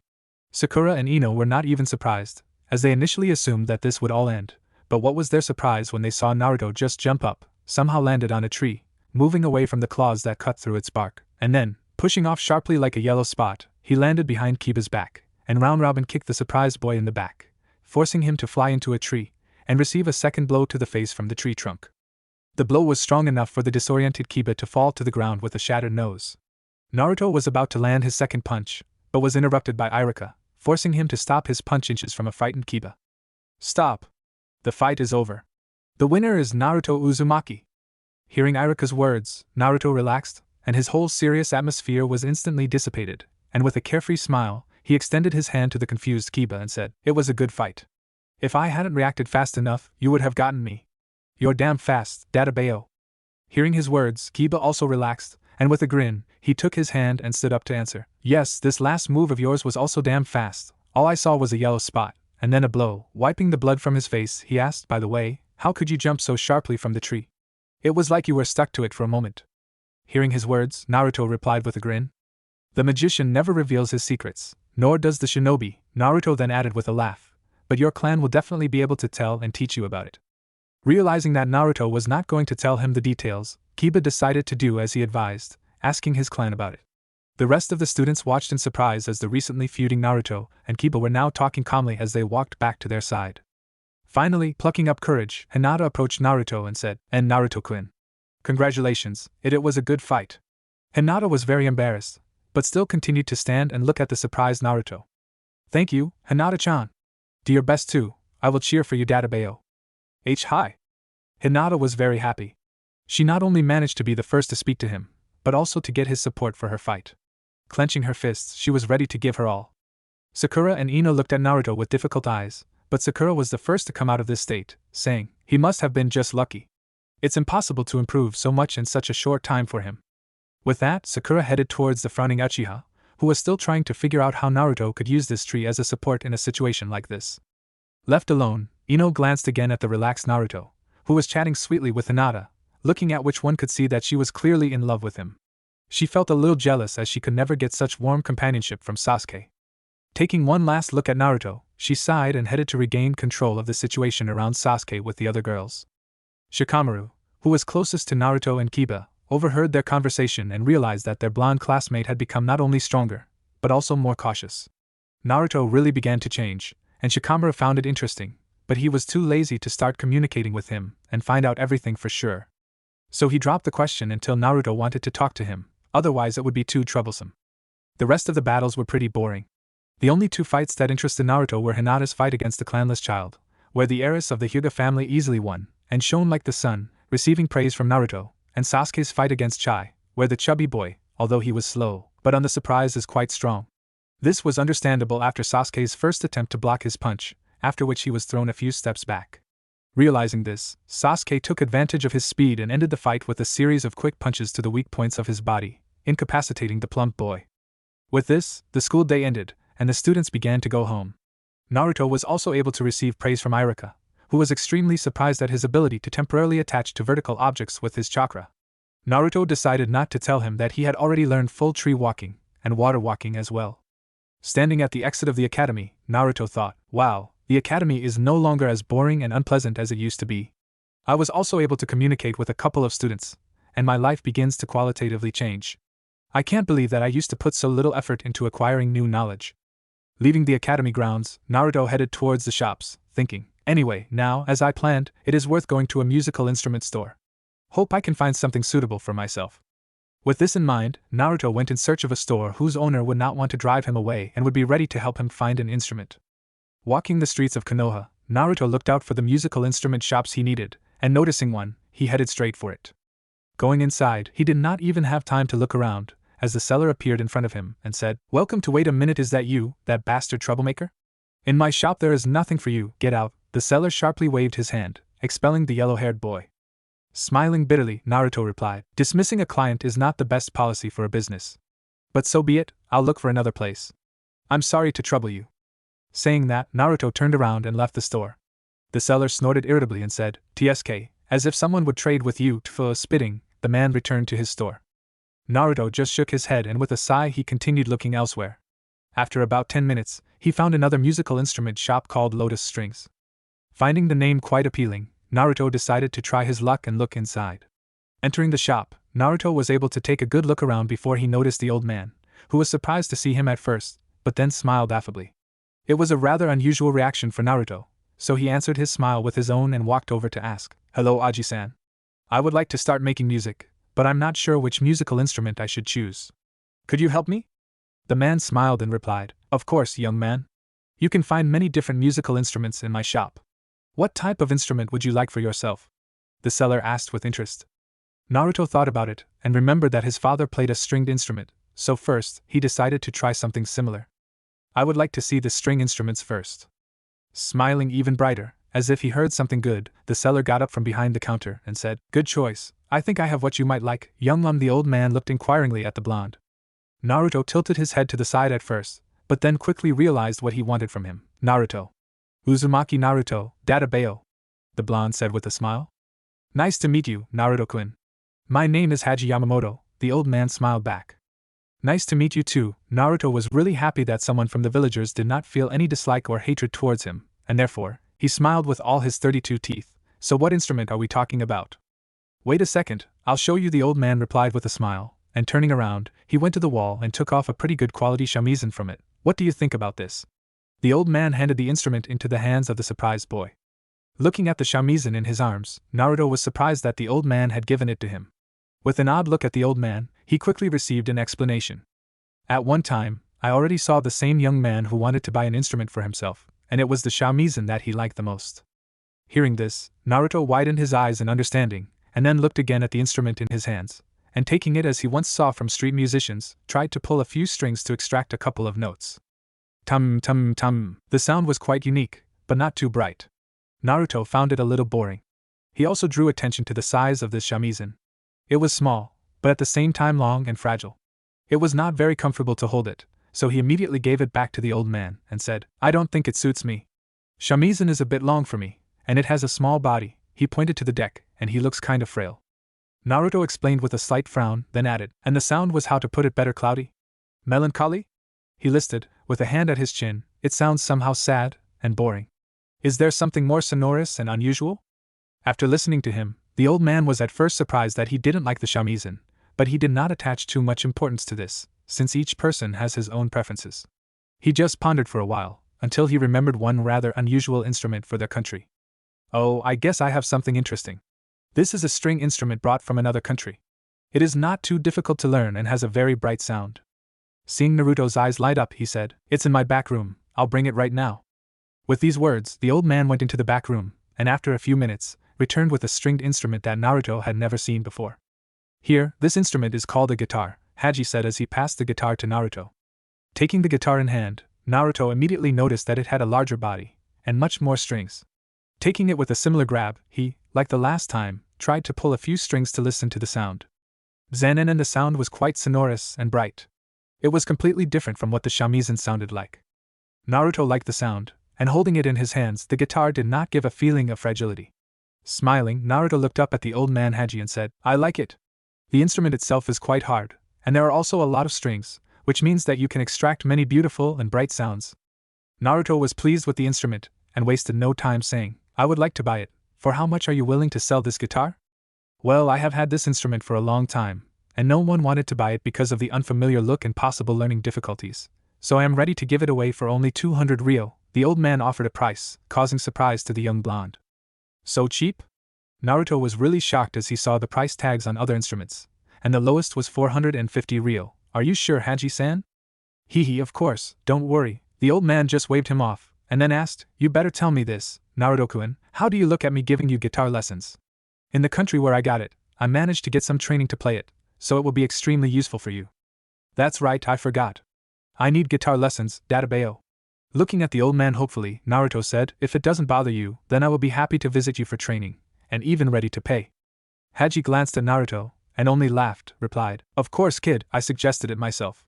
If you want, we can do the first lesson right now." "Yes, thanks, Haji-san." Naruto was happy to receive the first lesson today. He hoped that when he got home, he could show his parents what he had learned so that he could show off a little. The first 3-hour lesson was a real revelation for both Naruto and Haji himself.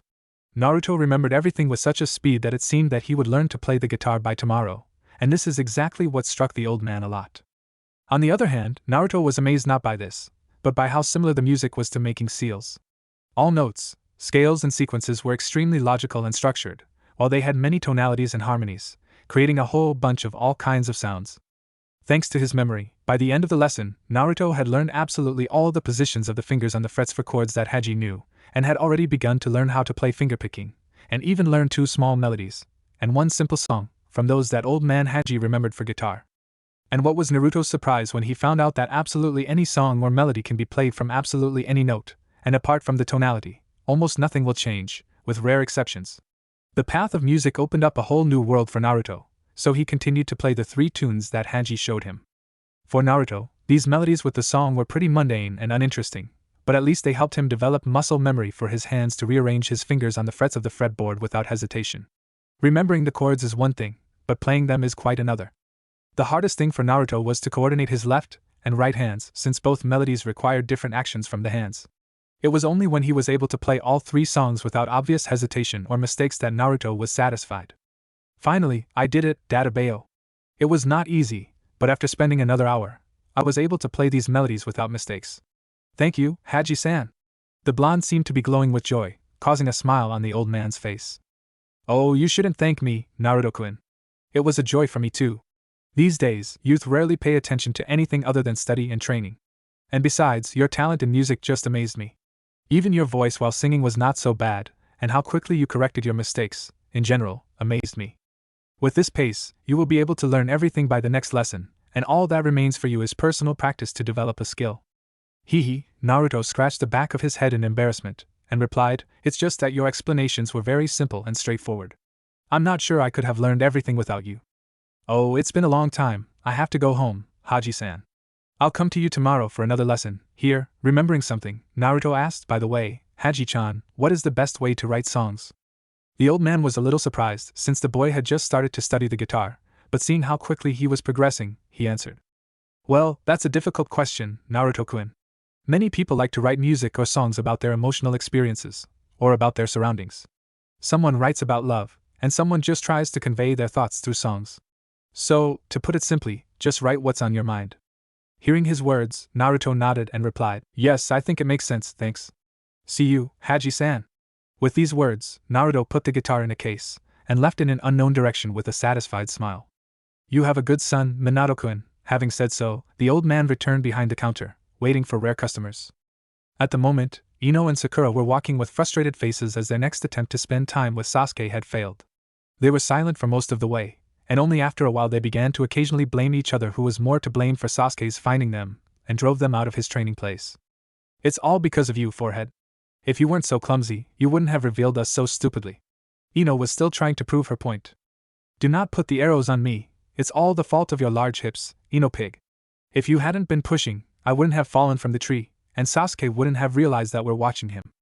Sakura didn't intend to admit defeat, so she decided to add something else, and by the way, it was you who followed me, not wanting to leave me and Sasuke-kun alone. If you went home, he wouldn't be angry with us at all. I'd rather kiss a toad than leave you alone, not on my watch, Forehead. The argument between the two friends continued until Sakura noticed a happy Naruto, with a strange case on his back, as if from some kind of musical instrument. Is that Naruto? Sakura asked, pointing her finger at the blonde. Moving her gaze in the direction Sakura indicated, Ino also noticed a joyful Naruto carrying a strange case. What is it? An instrument? Ino wondered when Naruto learned to play music, but her thoughts were interrupted by Sakura. Hardly. Look closely, have you ever seen a case like this? What kind of instrument is this? It's too big, and looks more like a bag. Holding one hand on the belt, and pointing the other towards the pleased Naruto, she showed such a face as if she had understood everything for a long time. Well, I don't know, even if it's not an instrument, why does he need such a large case? Ino tried to figure out what the catch was, and received an answer from her friend. Well, I don't know, but it is very possible that he carries some things for his pranks. I remember last time, he managed to mine the teacher's toilets with waterproof paint, and some students say that they activated when someone sat on the toilet. Sakura reasoned with her hand at her chin. For this, you need a way to somehow unnoticeably carry a certain equipment. But he seems to know the seals, why not use them? Ino was still trying to somehow justify Naruto's actions. Because he lied about it, and he doesn't really know how to create them, Sakura said very confidently. Listening to her friend, Ino realized that this might make sense. At that moment, Sakura sighed in annoyance and said, Okay, anyway, my house is this side, so see you tomorrow. Saying that, Sakura turned towards her house, leaving Ino alone. The blonde still followed Naruto as he walked, and since she needed to go in the same direction, she followed him. As she walked, she witnessed that many residents looked at him in a strange way, and a couple of shops that Naruto entered to buy groceries simply refused to provide him with services. She found all this extremely strange and suspicious. Is it all because he pranked them too? Otherwise, I see no reason in such an unreasonable attitude towards him. After another couple of minutes, Naruto headed in a different direction that was not in the direction of Ino's house, so she decided to stop following him. I guess I'll let him go this time. It is now over 16 o'clock, and I already missed lunch. My mom will definitely scold me if I don't come back. Next time, I'll try to figure out what kind of prank he's going to do. And if the book that I gave is really somehow involved in this, then I will give him such a beating that he will forget his name. Young Yamanaka thought, menacingly clenching her fist. With one last look at the boy, Ino headed toward the home. During this time, Naruto walked towards trees and polygons so as not to attract too much attention when he headed to his parents' house.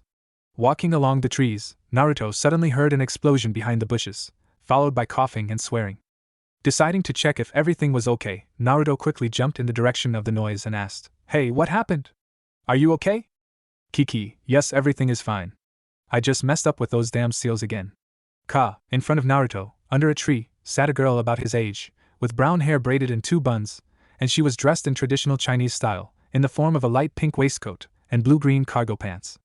In front of her were spread many scrolls, some of which were charred, and around them lay a lot of throwing and other weapons. Looking closer at the scrolls, Naruto realized that the girl was working on the storage seals, so he smiled and asked, "So you are working on storage seal scrolls?" Moving away from her explosive failure, the girl finally looked at her guest, and saw a smiling blonde with blue eyes, carrying a case on his back from some strange instrument. Seeing nothing too suspicious, she replied, "Yes, I have been fighting over these seals for the second month already, and I just can't get them to contain more than one large weapon. Shuriken or kunai easily, but nothing larger." Pointing to the charred scrolls, she continued, "Every time I make either some mistake, or I will make a wrong formula, but for some reason the outcome is always the same, an explosion." Sighing heavily, and falling on her back, the girl finished telling. Seeing her predicament, Naruto thought he could brag to his parents later, so he decided to offer her help and maybe try to make a new friend. "Actually, I recently studied storage seals, so if you don't mind, I'm ready to help you." Surprised, the girl sat down again and replied, "Really? Didn't think that someone else at my age would start studying seals. How old are you?" Then, remembering the missed stage, she added, "Oh right, my name is Tenten by the way, I'm 13 years old, nice to meet ya." Tenten jumped off the grass and held out her hand to Naruto. "Nice to meet you, Tenten, my name is Uzumaki Naruto, I am 12 years old, and I am at your service, Databayo." With a warm smile, Naruto answered her by shaking her hand. Smiling at his strange verbal tic, Tenten sat down on the grass again and began to explain to Naruto where she was having difficulty. "Here, look, in this place I cannot find the correct formula in any way. I'm sure if I can complete it, then I can seal more than one sword, or Fumashuriken." After reviewing her formula, Naruto quickly saw all her flaws and said, "In fact, the problem is not in this formula, but in the foundation of the entire seal. You took the storage seal of one object as a basis, and with your formula you are trying to assign an additional function to it, which simply overloads the seal. For your purposes, you need to at least completely rewrite the base, and that is where you put the number of objects, and with your formula adjust the possible size and amount of chakra."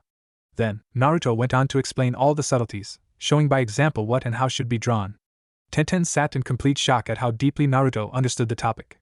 She thought that he would at least be approximately at her level, but every detail he noticed was completely unnoticed by her before. Now that Naruto pointed out all the flaws in her seal and explained how best to fix them, she was sure her problem was a thing of the past.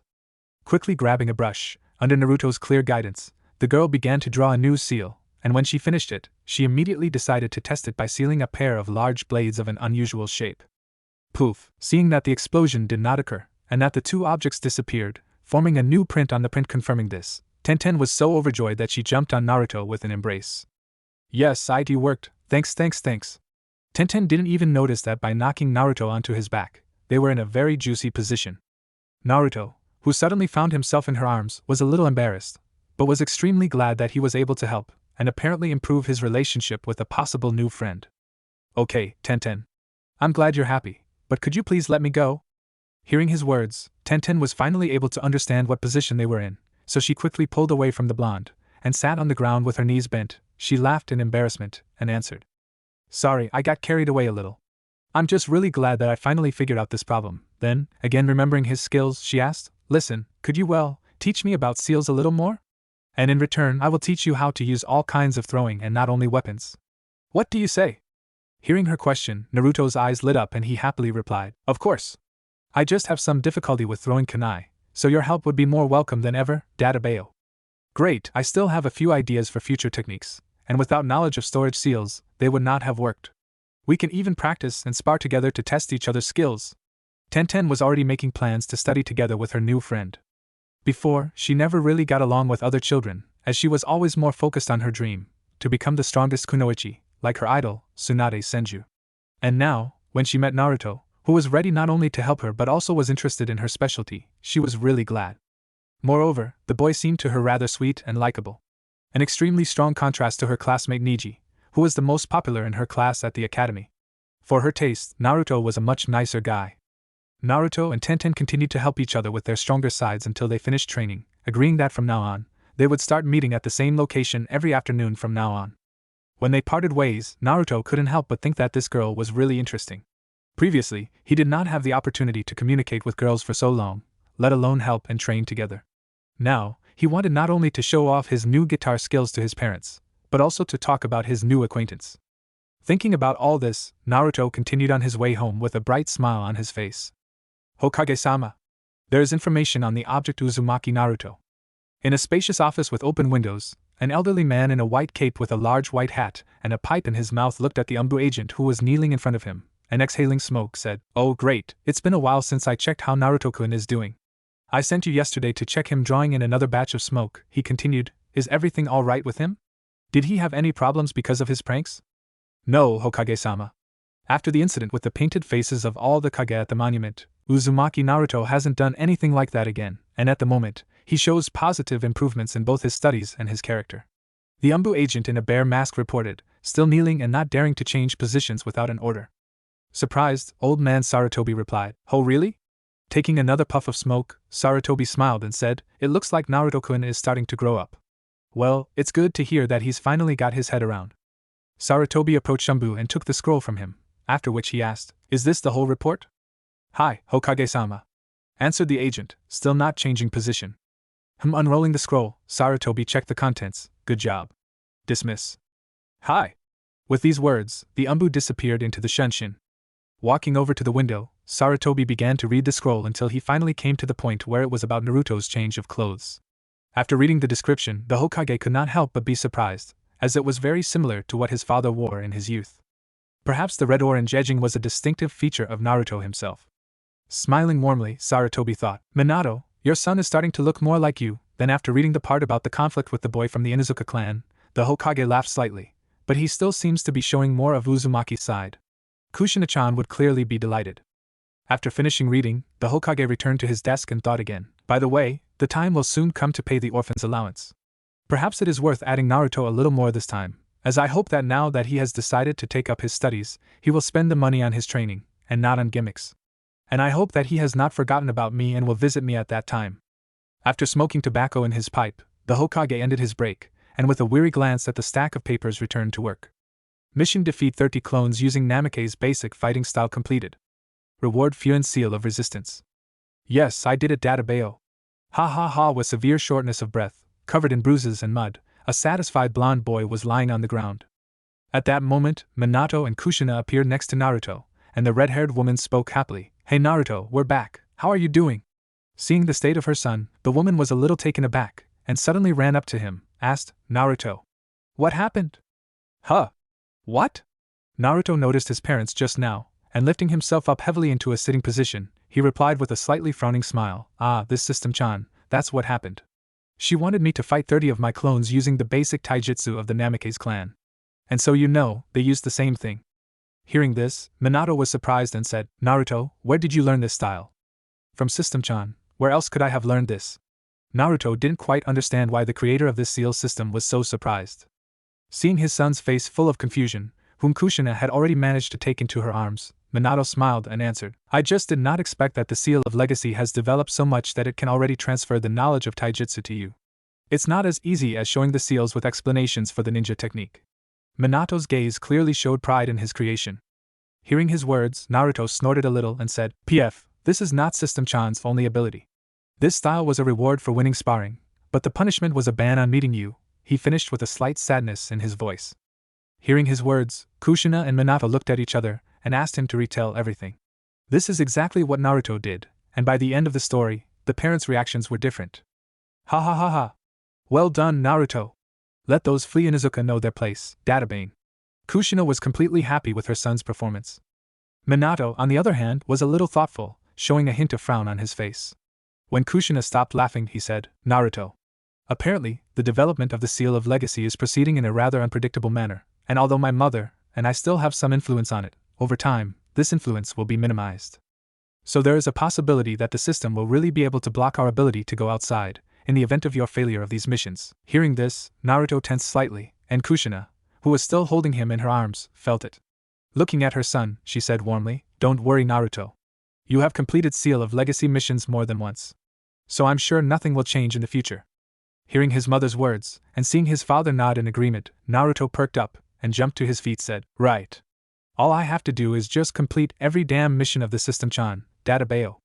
Seeing the rapid change in their son's mood, Minato and Kushina smiled, after which Minato said to his son, If you have such a high attitude, then it's time for us to continue your training, so that in the future, no mission could catch you by surprise. What do you say? Minato asked, placing his hand on his son's head. I'm always ready, Dad. Smiling happily, Minato nodded to Kushina, and together they began teaching and training their son. Over the next week, Naruto trained both in the art of shinobi, including Fuin, and in playing the guitar, where he even began composing his own song. During his breaks, he enjoyed spending time with Tenten, sparring with her and practicing his bukujutsu. At the moment, he was explaining to her the final details of how to complete her seal of the Twin Dragon Scrolls containing a huge arsenal of various throwing weapons. Okay, now that the basic seal design is ready, I would suggest that you leave the formula open so that you can add an additional function to the weapon release. Naruto ran his finger over the scroll, pointing Tenten in the right place. Watching his finger closely, Tenten asked, What kind of function are we talking about? Tenten's face was filled with heightened interest, as she was intrigued by the possibility of somehow improving this technique. Well, it's hard for me to explain, because I only recently found out about it myself, so I still don't fully understand all the details. But if we speak in a completely primitive language, then there is such a thing as an elemental transformation, and it is associated with chakra. Naruto scratched the back of his head, trying to explain what he didn't fully understand himself yet. Elemental transformation? Tenten frowned, trying to remember the term, but nothing came of it. I'm not sure I studied this at the academy. And this is strange, because I am a year older than you. Where did you find out about this, and how does it relate to an additional feature in my seal? Naruto sat with his arms crossed and closed his eyes a little thought, choosing the correct answer, since he did not want to talk about his parents, so he picked up a more or less believable answer. Well, I often visit the library, so I get all the information from there. Then opening his eyes, Naruto looked at Tenten, and continued with a smile, And as for your seal, this most elemental transformation of the chakra can become quite a strong support in your attack, as it can give the weapon additional offensive power. But then, Naruto smiled bitterly, and added, I'm not yet sure how it all works, and how to do it, so I can't say anything more yet. That is why we will leave the formula open in order to return to it in the future and improve it. Nodding, Tenten began to collect her scrolls, and after a while she looked at Naruto strangely, and slightly fidgeting in place, cautiously asked, Listen. Naruto, irritated from her own indecision, the girl slapped her face with her palms, knocking out all the indecision out of herself, thereby startling Naruto. With her cheeks reddened from the blow, the girl looked resolutely at the guy, and said, We have been training together for a whole week, but we have never spent time just like that, outside of training. Taking a pause to observe the reaction of the guy, who showed a slight surprise at the realization of her words, she continued, I have almost no friends, so that I don't know much about this. But how do you look at just taking a walk, and perhaps having a snack somewhere in the village? What do you think? Hearing her offer, Naruto's eyes widened and his mouth opened slightly, making him speechless. It was at this moment that his conversations with his mother were replayed in his head. Flashback. Naruto, in this lesson, you and I will discuss how best to communicate with girls so that your mom can see her grandchildren as soon as possible. Kushina said with a bright and sly smile. I thought we were going to do seals. Confused and flushed, Naruto was too startled by his mother's so frank statement.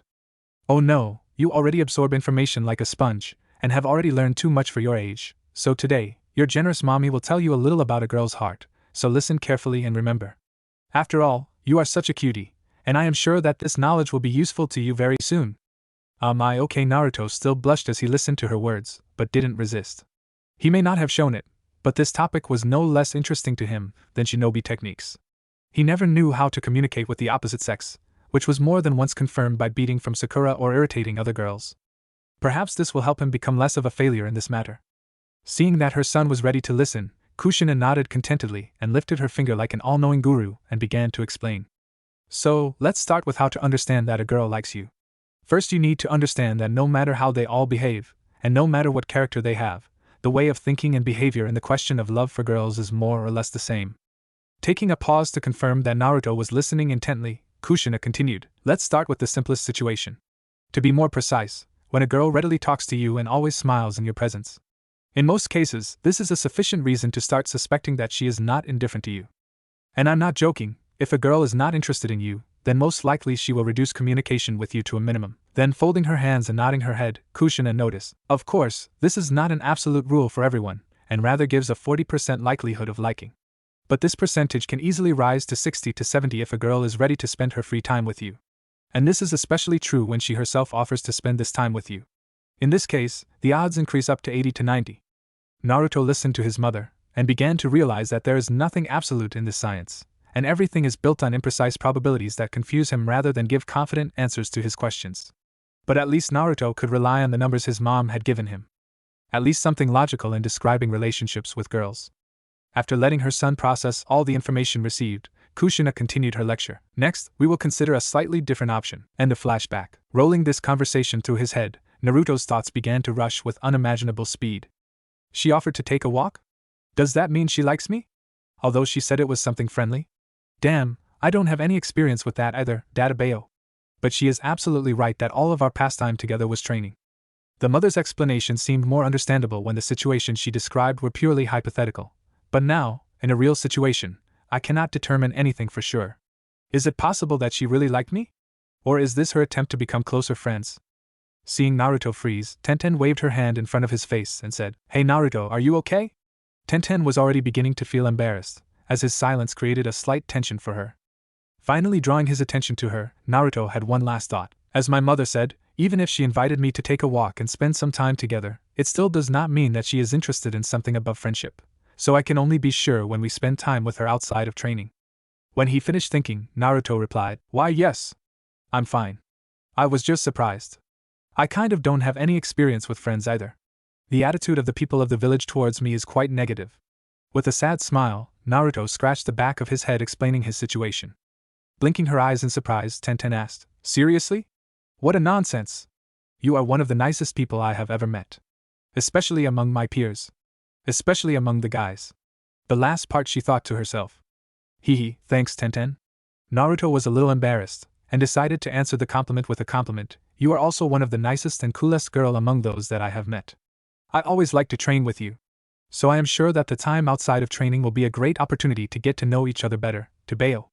Naruto said all this flashing his warm smile, tilting his head to one side, which, under the breeze of the wind, created a very cute picture of a blue-eyed boy, whose golden locks fluttered in the wind, making the young girl blush slightly not only from his words, but also from a cute look.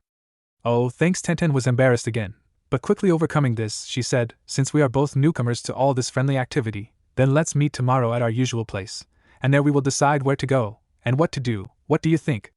Hearing this suggestion, Naruto nodded happily and replied, Yes. Sounds great.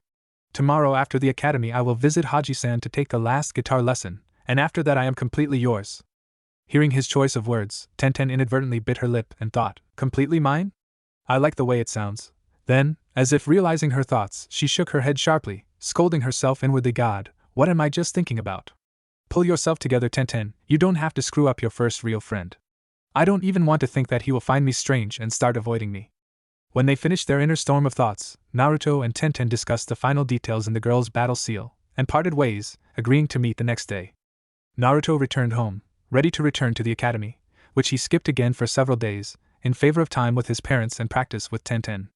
But Naruto was not worried, as he was sure that no one would punish him if he showed good results in tests and in practice. Disconnecting the resistance seals from his body, Naruto sighed relaxedly, finally feeling the long-awaited lightness. This was the award he received last time, and he only mastered it very recently, so he wears these seals on his body for only 3 days. On the advice of his parents, at first he installed only double resistance, and removes them only when he is preparing for bed.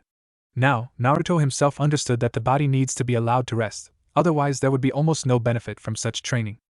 After taking a shower and eating meat soup, which he prepared according to the cookbook from the ingredients found in the forest, he lay down on the bed, and in anticipation of tomorrow, fell asleep in a sweet dream. Entering his classroom, Naruto was quickly spotted by one white-eyed girl. "Gee, good morning, Naruto-kun." Looking towards the voice, Naruto smiled, and with a wave of his hand replied, "Oh, good morning, Hinata-chan. I hope the teachers weren't angry because I wasn't there?" Shaking her head, Hinata replied with a sweet smile. "Not really. Almost all of the teachers didn't mind. Unless Mizuki-sensei showed some displeasure, Hinata tried very hard to maintain clear communication with Naruto, and inwardly was glad that she was doing better and better every time." Nodding, Naruto said, "Well, Mizuki-sensei is not a very good teacher, so I don't care about him. The main thing is that Iruka-sensei doesn't get angry. I would not want to upset him." Then try your best in class, Naruto-kun." Hinata blushed a little, but still expressed her support for him. "Yeep! I'll give it my best, believe it!" Naruto smiled brightly, showing her a thumb. At that moment, Kiba noticed the blonde and shouted from across the class. "Naruto! You came again, I hope you're ready, because this time I'm definitely going to kick your butt." His scream attracted the attention of the students again, and everyone looked at the beginning of another dispute between the main sources of noise in the class. Although many had to admit that there has been no noise from Naruto lately. Hearing Kiba's words, Naruto was slightly surprised, and with a carefree smile, he headed towards the loud guy, while slyly raising an eyebrow, and replied, "Oh, I'm always ready. But where does your confidence come from this time?" With a wild and self-confident grin, Kiba stated, "I finally found out how you did that trick with the tree." Kiba's words interested many students, including Sasuke, who began to listen much more attentively to their conversation. As the students began to whisper, Kiba continued to speak, "To be honest, I'm surprised you started learning such an advanced technique so early. But now that I've started to train it too, you can no longer take me by surprise." Kiba's words were filled with unshakable confidence. Seeing that his opponent was also getting stronger, Naruto nodded happily and calmly replied, "Great, I'm looking forward to our new sparring, Tibao." Once again, everyone is wondering where the always annoying and loud Naruto has gone. Such a sharp change caused only doubts and fears among the surrounding students, which did not go unnoticed by Naruto himself. Looking around and noticing those strange looks, Naruto just sighed and headed towards his seat. By this point, Sasuke had already realized that he would no longer hear any useful information, so he just continued his ignorance of everything and everyone. Passing by Ino, Naruto greeted her like the last couple of days. "Good morning, Ino-chan." "Oh yes, good morning," Ino replied with a little bewilderment. This feeling came from the fact that she was standing next to Sakura, but Naruto only greeted her, and left only a small nod for Sakura. It was too strange and suspicious, since she knew for sure that he has a crush on her for a long time. Ino still remembered how Naruto carried a suspiciously large case with unknown contents, and under a bunch of doubts inspired by her pink-haired friend, she more and more plunged into the abyss of misunderstandings that made her always watch the calm blonde. For a couple of days already, she notices his strange route, which led not in the direction of his apartments, but in a completely different direction. In addition, every time she returned home after a walk with friends, she constantly saw him, at the same time, return from that direction, but with this strange case on his back. Moreover, this happened in the days when Naruto did not attend the academy at all, which aroused even more suspicion. That is why, she finally decided to warn her family that she would be late so that she could wait for Naruto to appear with his case, and follow him to find out what and where he was carrying, and what he was up to. While she was thinking about this, Iruka had already entered the classroom, and after checking the presence of all students, announced that today's sparring was postponed to another day, since it was time to study a new topic that every shinobi should know. Upon learning of this, many students were upset as they expected to see Naruto and Kiba clash again, expecting a good show. "Damn, you're in luck today, Naruto," Kiba said irritably after finishing class. Seeing his indignation, Naruto replied, "It can't be helped, we'll do it another time," Naruto replied calmly, packing up his things with a carefree smile. Kiba thought for a moment, and suddenly smiling, he said, "Hey, nothing prevents us from sparring outside of school, right?" These words again attracted the attention of the other students, who were about to leave, but stopped, waiting for the blonde's answer. Looking at him, Naruto thought for a second, come to think of it, it might be a good way to befriend him. "Of course, I don't mind, but not today, since I have a lot to do.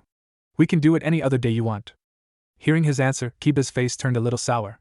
His main goal was to show off in front of other students and girls, and while everyone is looking at him with Naruto, and as long as everyone is interested in this fight, this is the perfect moment for him. But if he agrees to spar on another day, then even if he wins, no one will see it. Dropping his shoulders, Kiba responded dejectedly, "Forget it, it's easier to wait for the next training sparring. I'm out." After saying that, Kiba headed out of the classroom. Naruto glanced at him, not realizing what was wrong with sparring the other day, but shrugging his shoulders, he also headed for the exit, under the gaze of another person. Ino, who became obsessed with the idea of finding out his alleged plans, even for a second ignored a group of girls along with Sakura, who followed the frowning Uchiha leaving the academy. But quickly realizing this, Ino shook her head and caught up with the fan ring of girls to keep everything under control, but even when she was next to one boy, Ino kept thinking about another, even if in a slightly bad direction. 10 minutes later, Naruto entered Haji's shop and saw his son Naoki at the counter concentrating on sanding a block of wood that would appear to be part of some kind of instrument. Naruto had already met him during his visits to this place, so with a smile, he said, "Hello Naoki-san. Is Haji-sensei at home?" Distracted from work, and glancing at the blonde who arrived, the man replied, "Oh, it's you, kid. Yeah, father is at home. By the way, I heard it's your last lesson today, huh?" "Yes, I've already learned almost everything I can, but even after that, I will sometimes come and visit you and Haji-sensei," Naruto replied with a smile as he walked up to Naoki. I still don't understand how you memorize everything so quickly. It's just incomprehensible to the mind." After rubbing with sandpaper for the last time, he put the block aside, and added, "It's a pity that you are not interested in other musical instruments. This is a great loss for the world of music. But there is nothing to be done about it. Okay, come on inside, my father is already waiting for you." "Okay, good luck with your work, Naoki-san." With a wave of his hand, the smiling blonde went inside, and proceeded to the room where Haji usually teaches him. Entering the right room, Haji immediately called out to him, "Oh, Naruto-kun, you're just in time. Come on, come in." The old man warmly invited the boy to sit opposite him, and then said, "Since you have already learned almost everything that I know about playing the guitar, and about music in general, today's lesson will be our last." Sitting across from him, Naruto nodded and replied, "Yes, Haji-san, but I'm still going to come to you from time to show my progress. I almost finished my first song already." Naruto clearly looked proud as he talked about it. Then I look forward to hearing your creation." Haji was really glad that Naruto would not stop visiting him after graduation. Glancing at his watch, the old man said, "Time is running out, are you ready to start?" "Yes." With these words, Naruto took the scroll and took out the guitar with a case sealed in it. Seeing this, Haji said with admiration, "Oh, how many times I see it, and every time I am amazed. By the way, why don't you use those scrolls of yours on the way back?" The old man really didn't understand why he didn't use such a convenient thing in both directions. After scratching his head in embarrassment, Naruto replied, "Well, you see, I have not yet learned how to make prints with the help of chakra, and to write a new one you need a brush, sheets and more. I prefer to save materials to practice at home. So I only sealed the guitar during practice. Anyway, it's not difficult for me to carry it on my back, plus I feel cool when I carry such a large instrument." Naruto said the last part with an embarrassed smile. Laughing warmly, Haji replied, "Hee, young people never change. Okay, Naruto-kun. Let's get started." "Hi." The blonde's face shone with joy from another music lesson. 3 hours later, Naruto left Haji's music store and headed towards the meeting with Tenten. At some point, walking the streets of Konoha, Naruto did not notice how he had a pursuer in the form of one blonde Yamanaka, who was determined to reveal his bad deeds.